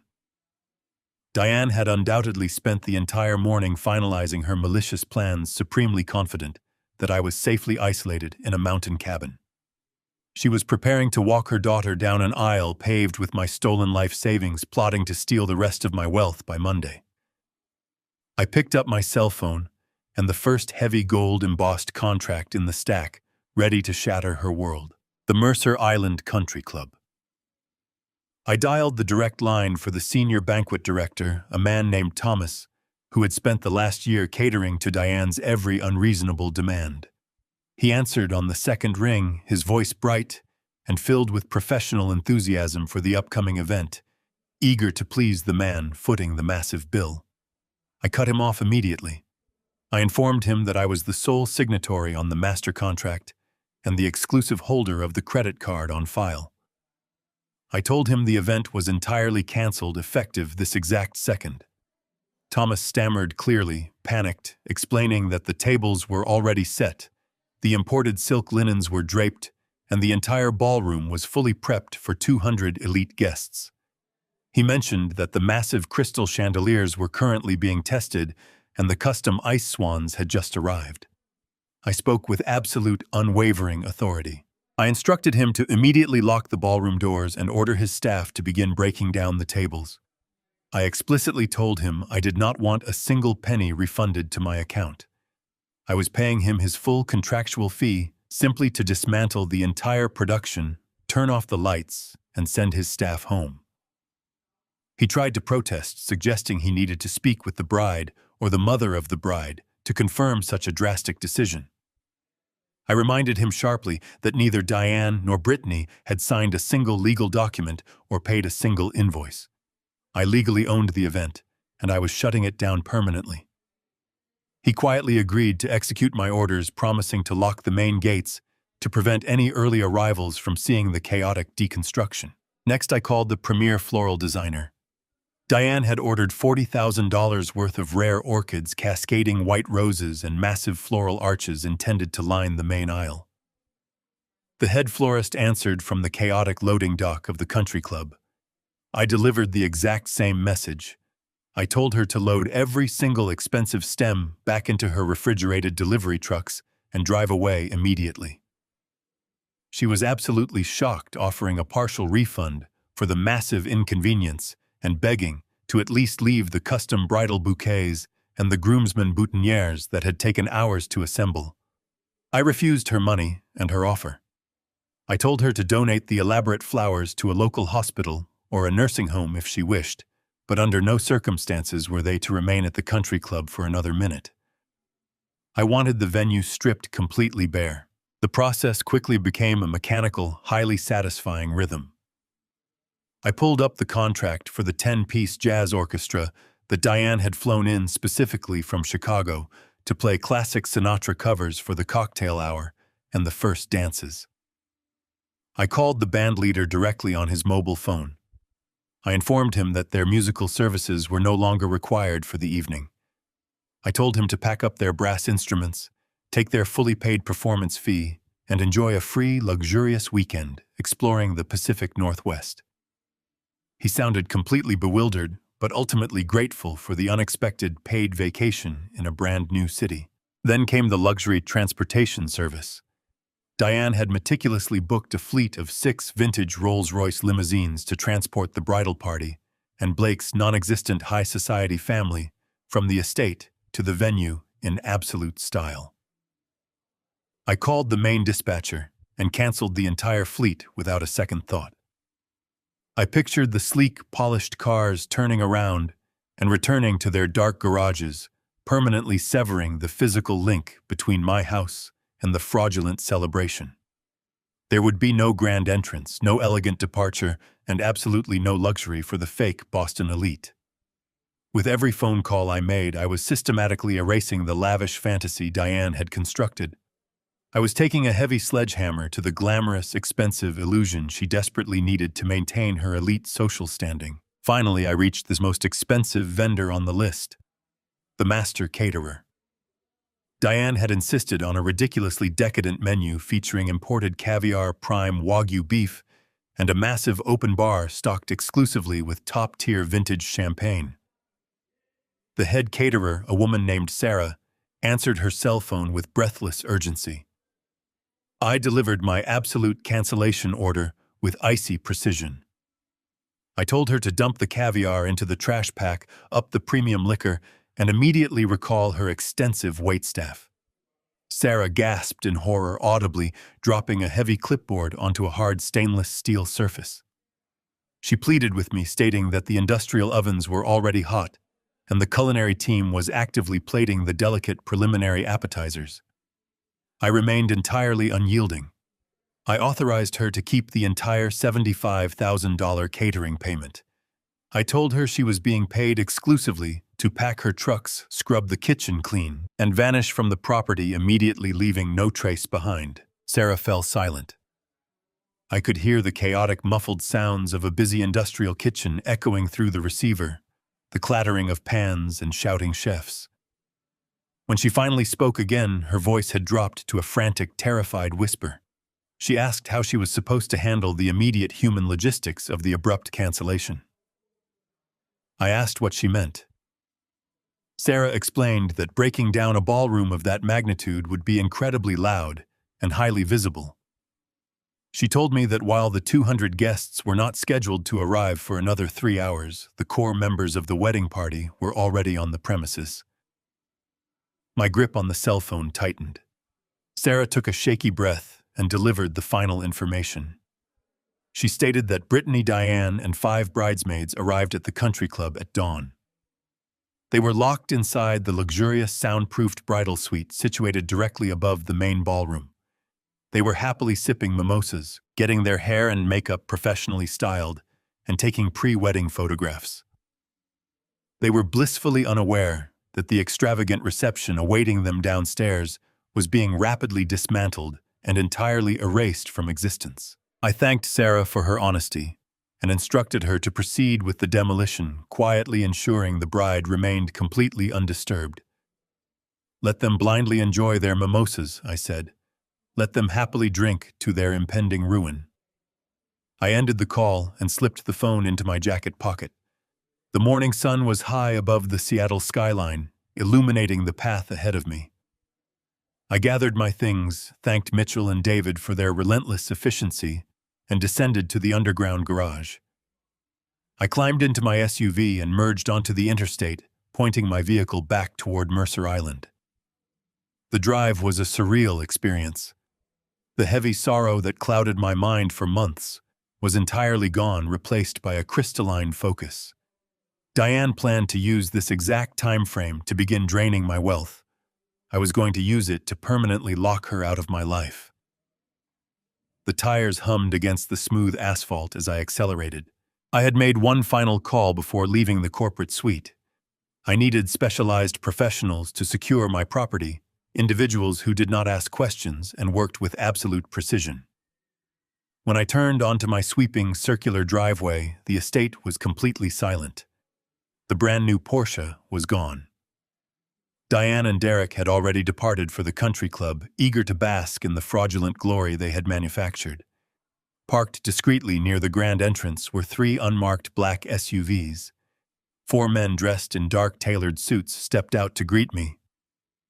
This was the private armed security detail I had contracted through Mitchell's firm. They were accompanied by a master locksmith carrying heavy tool bags. I did not waste time with pleasantries. I unlocked the heavy double doors of the main entrance and gestured for the team to step inside. The siege of Mercer Island had officially begun. I gave the locksmith a strict deadline of exactly 45 minutes. I instructed him to completely bypass the sophisticated smart home network. Diane had the access codes to the electronic keypads, and I knew she would try to override the system from her phone once she realized her world was collapsing. I wanted every single digital lock ripped out of the heavy oak doors and replaced with high-grade, heavy-duty physical deadbolts. The locksmith nodded silently and went straight to work. The metallic screech of power drills and the heavy thud of hammers echoed through the luxurious foyer as he rapidly dismantled the electronic barriers. Meanwhile, I walked the perimeter with the head of the security team. I directed 2 armed guards to position themselves at the iron gates of the main driveway, strictly instructing them to deny entry to anyone attempting to breach the property line. I ordered the remaining guards to secure the rear perimeter facing the lake, ensuring no waterborne access was possible. While the locksmith systematically fortified the doors, I moved to the main security terminal, located inside the expansive garage.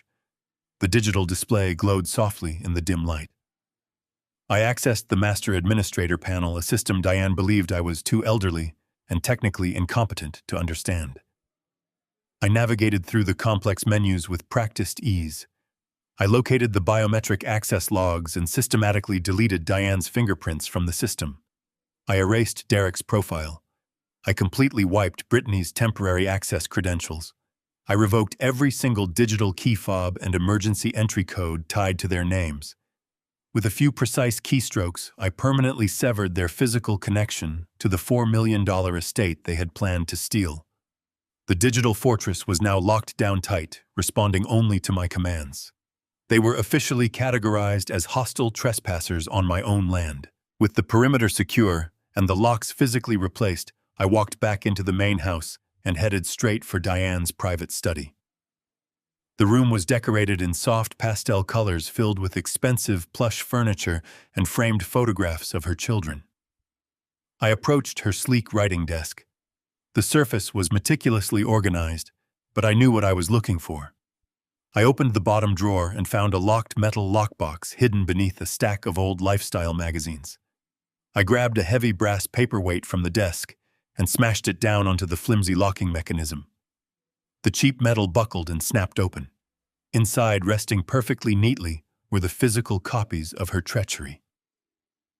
I slowly pulled out the entirely fabricated medical files, the detailed instructions from the disgraced physician, and the highly potent liquid sedatives she had been deliberately and secretly slipping into my evening tea. Resting directly beneath the medical files was the durable power of attorney. I pulled it out and examined the bottom signature line. My stomach turned as I saw a masterful forgery of my signature glaring back at me.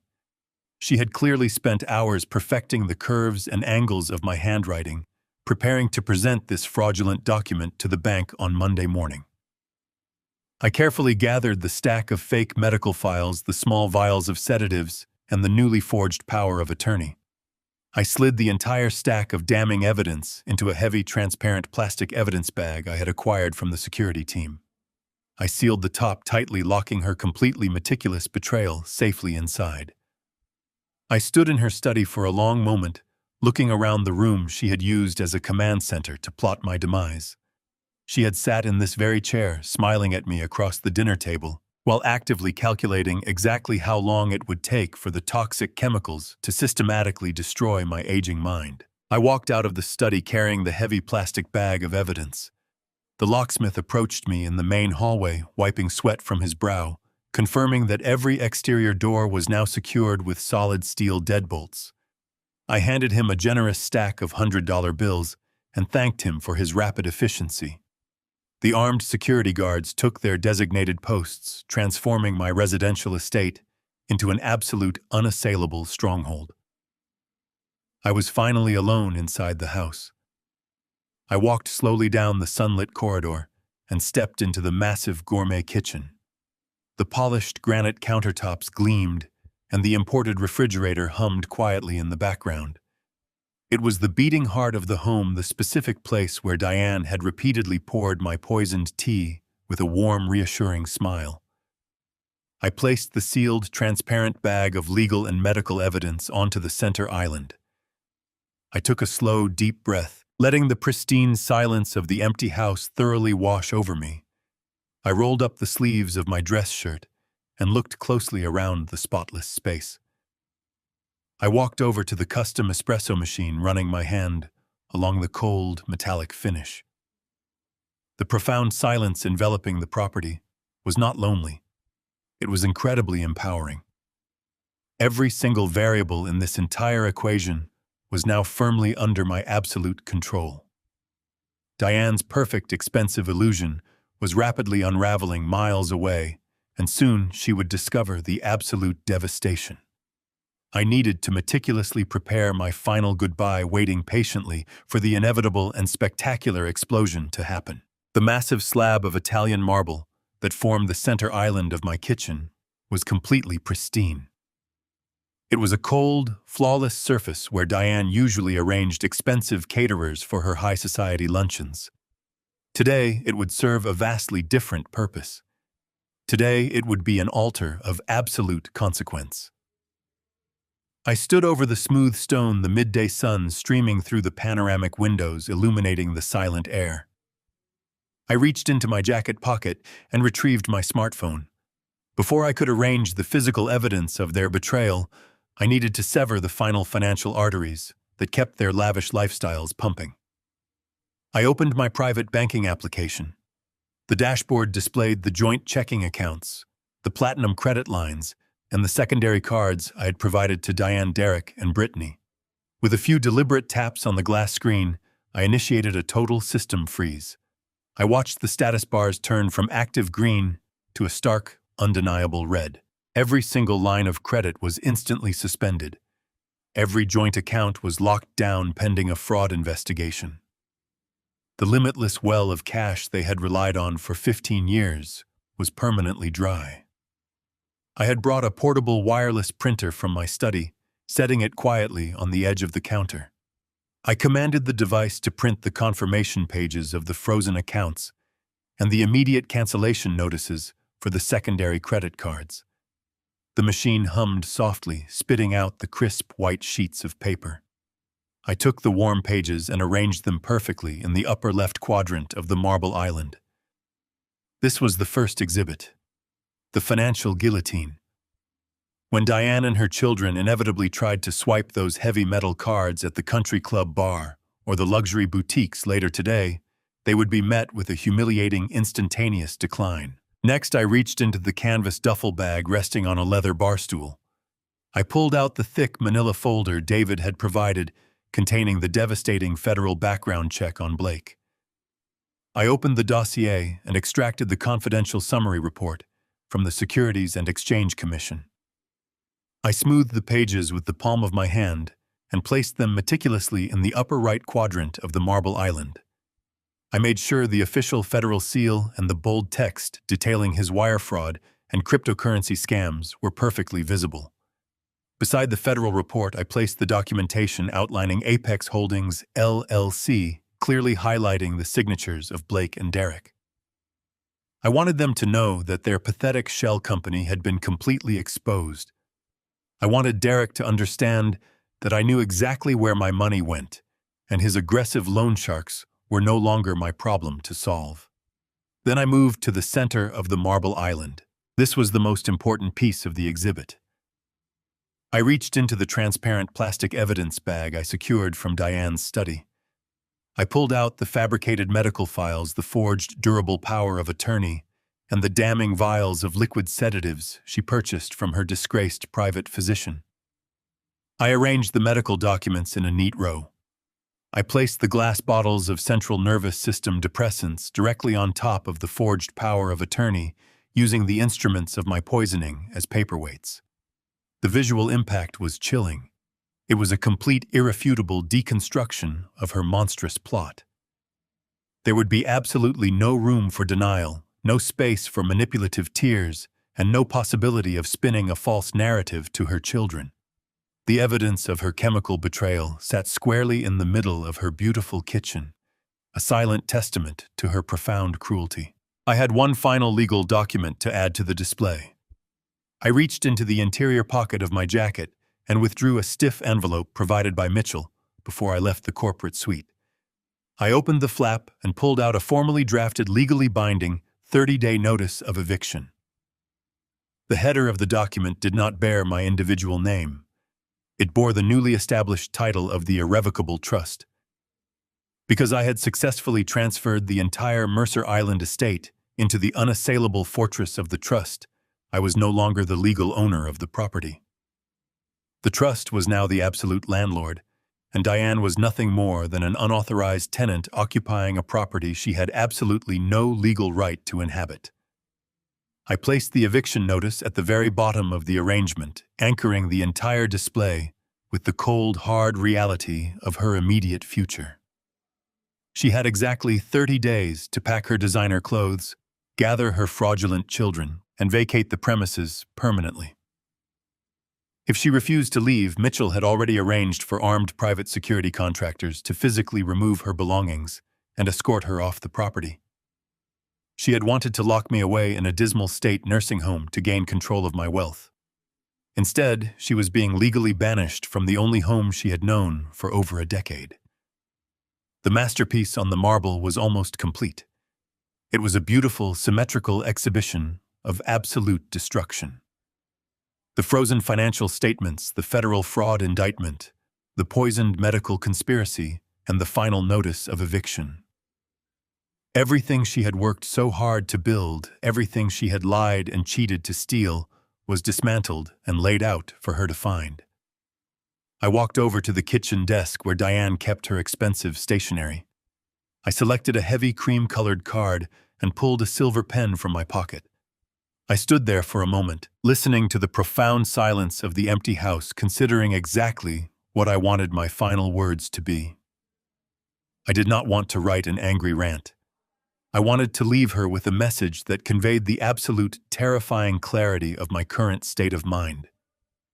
I pressed the tip of the pen against the thick cardstock and began to write. My handwriting was steady, sharp, and perfectly legible.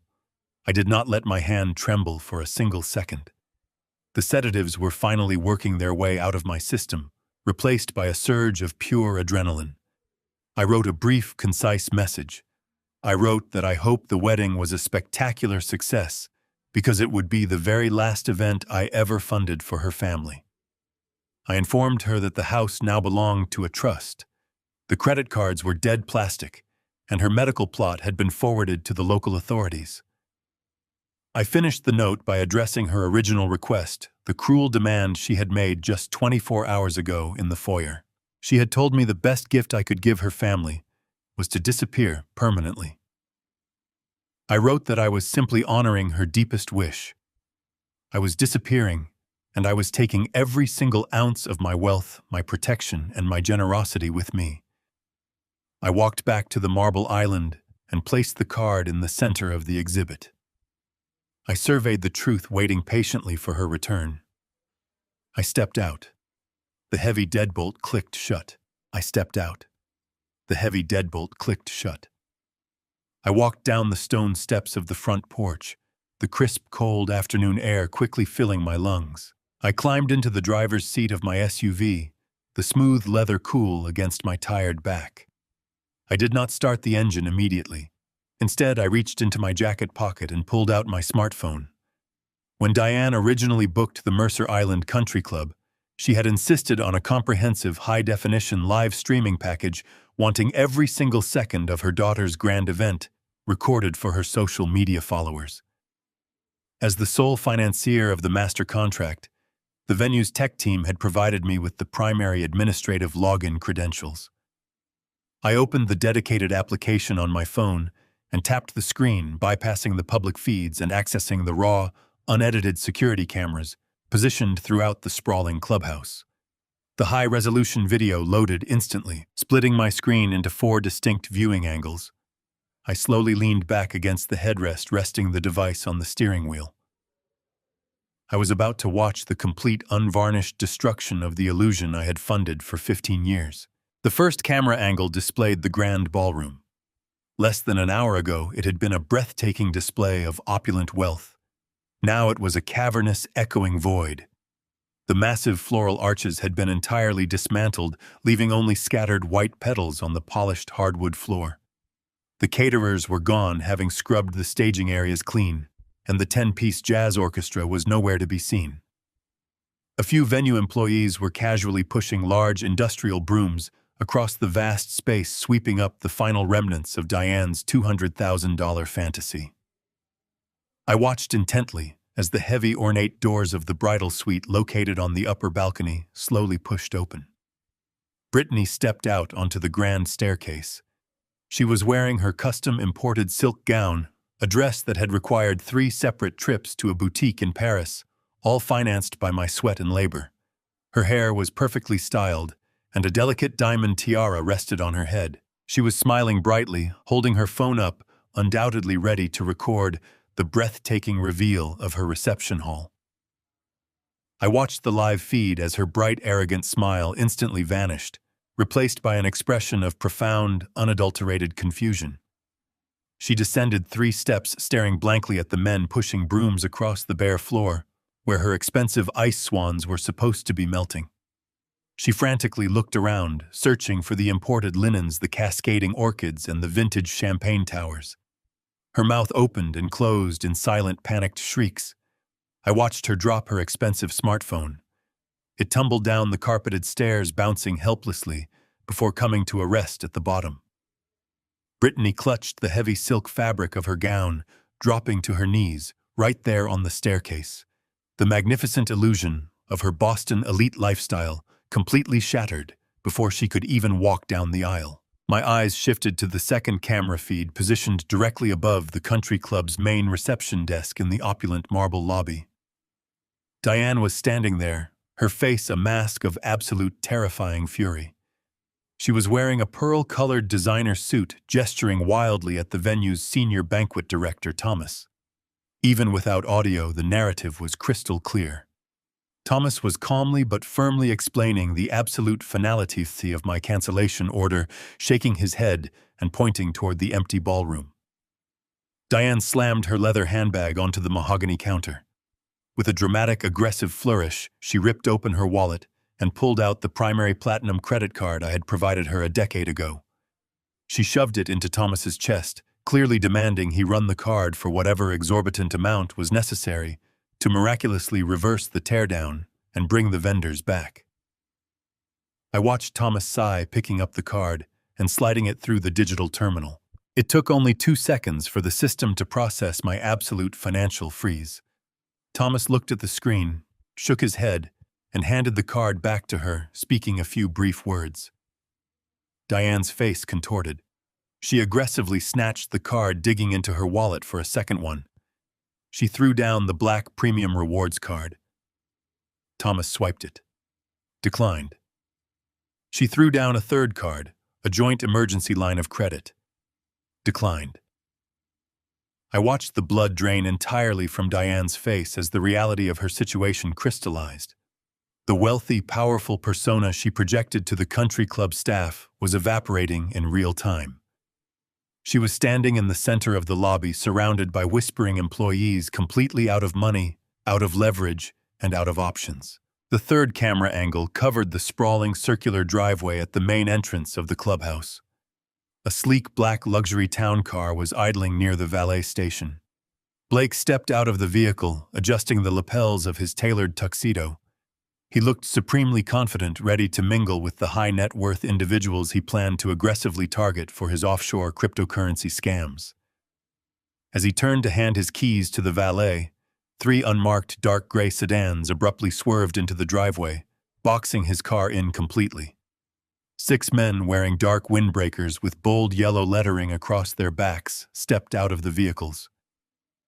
Federal agents. I watched Blake's arrogant posture instantly dissolve into raw, animalistic panic. He took 1 step backward, his eyes darting toward the manicured golf course, calculating a desperate escape route. He did not make it far. 2 agents moved with swift, tactical precision, grabbing his arms and slamming him face first against the hood of his own luxury vehicle. I watched them forcefully pull his arms behind his back, securing heavy steel handcuffs around his wrists. He was shouting, twisting his head, but the agents were entirely unfazed by his fake Boston pedigree.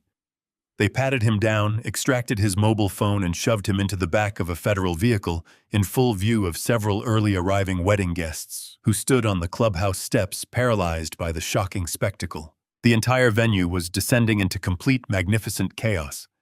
The fraudulent kingdom Diane had meticulously built on the back of my labor was burning to the ground, and I was watching the ashes scatter from the comfortable leather seat of my car.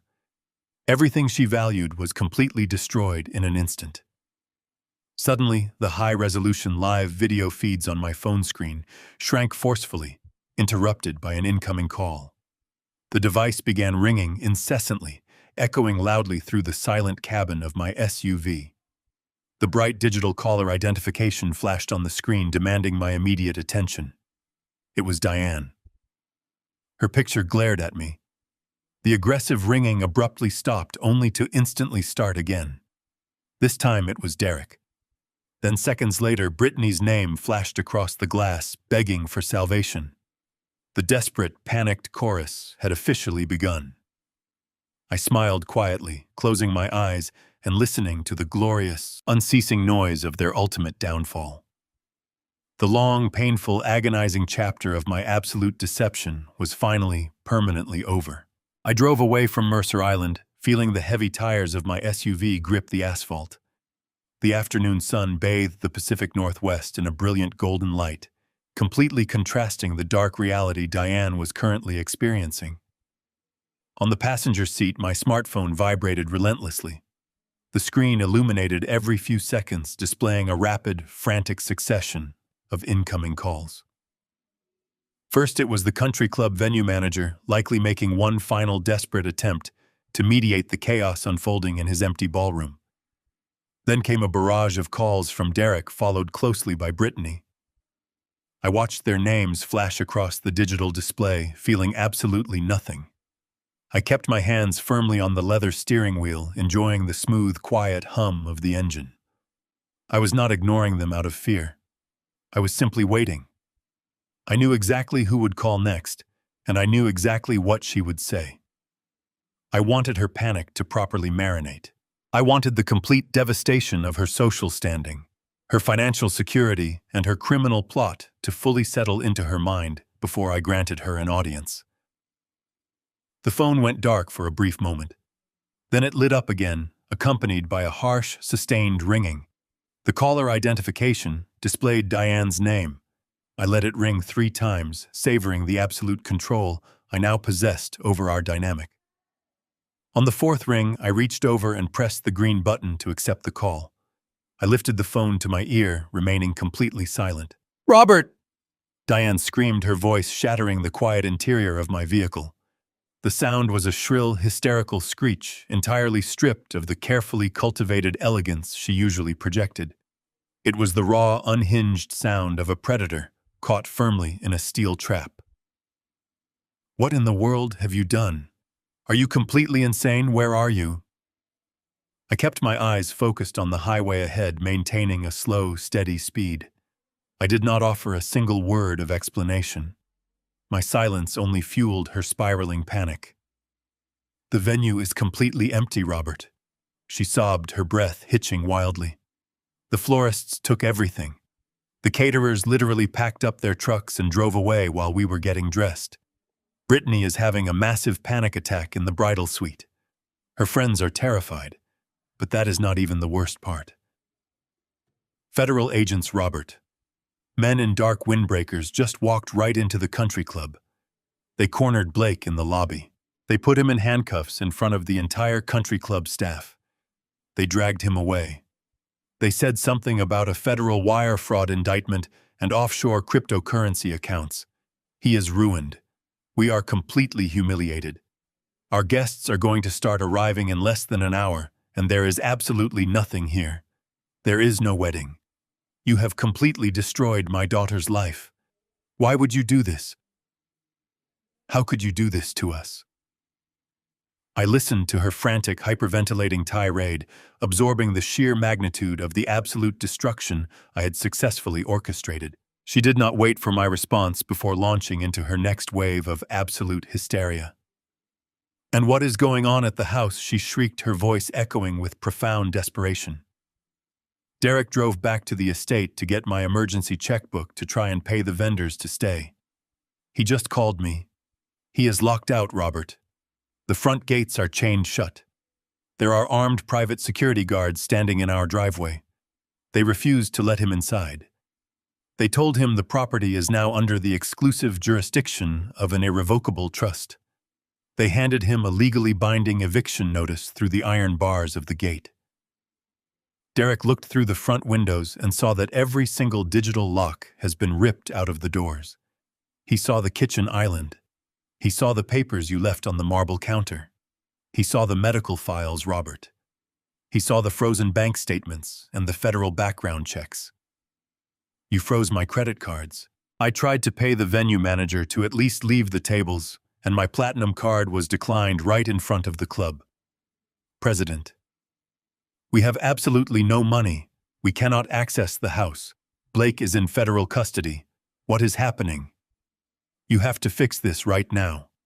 You are sick, Robert. You are having a severe cognitive episode. Your mind is failing you, and you are acting completely irrationally. You need to come home immediately so I can take you to the doctor. You need your medication. We can quietly reverse all of this nonsense before the bank opens on Monday." I listened to her transparent, pathetic attempt to utilize the very medical manipulation she had designed to destroy me.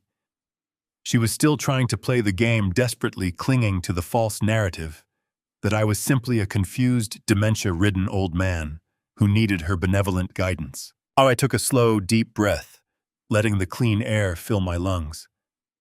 I did not raise my voice. I did not engage in a screaming match, nor did I offer a single defense against her ridiculous manufactured medical claims. I pulled onto the shoulder of the highway, shifting the vehicle into park. I picked up a duplicate copy of the heavy cream-colored card I had left on the pristine marble island.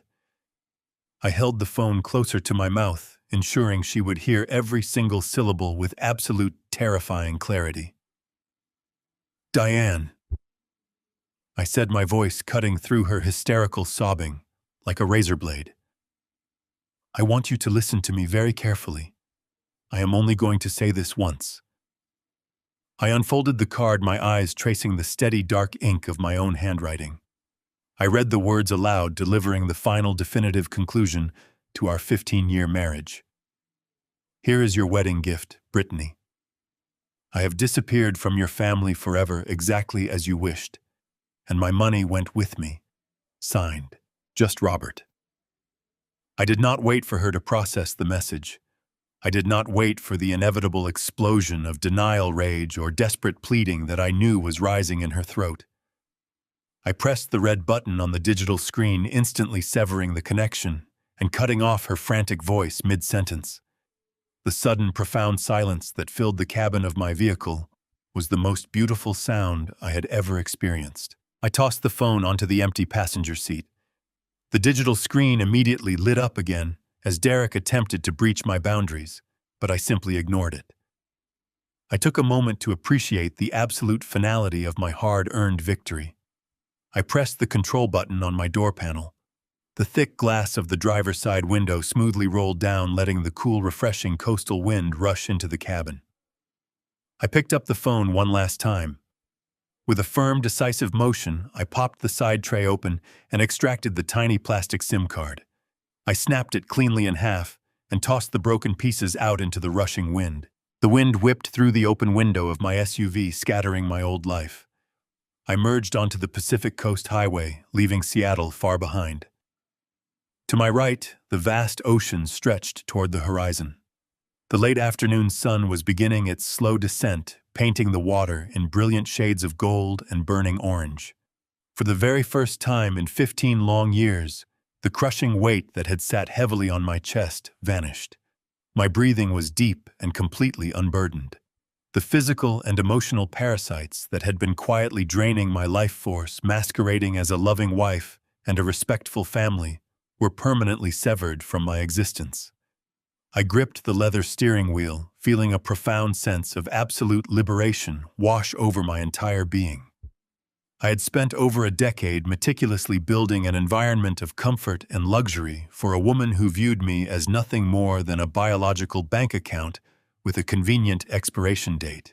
Diane had smiled in my face while secretly plotting my chemical demise, completely convinced that my age made me an easy, oblivious target.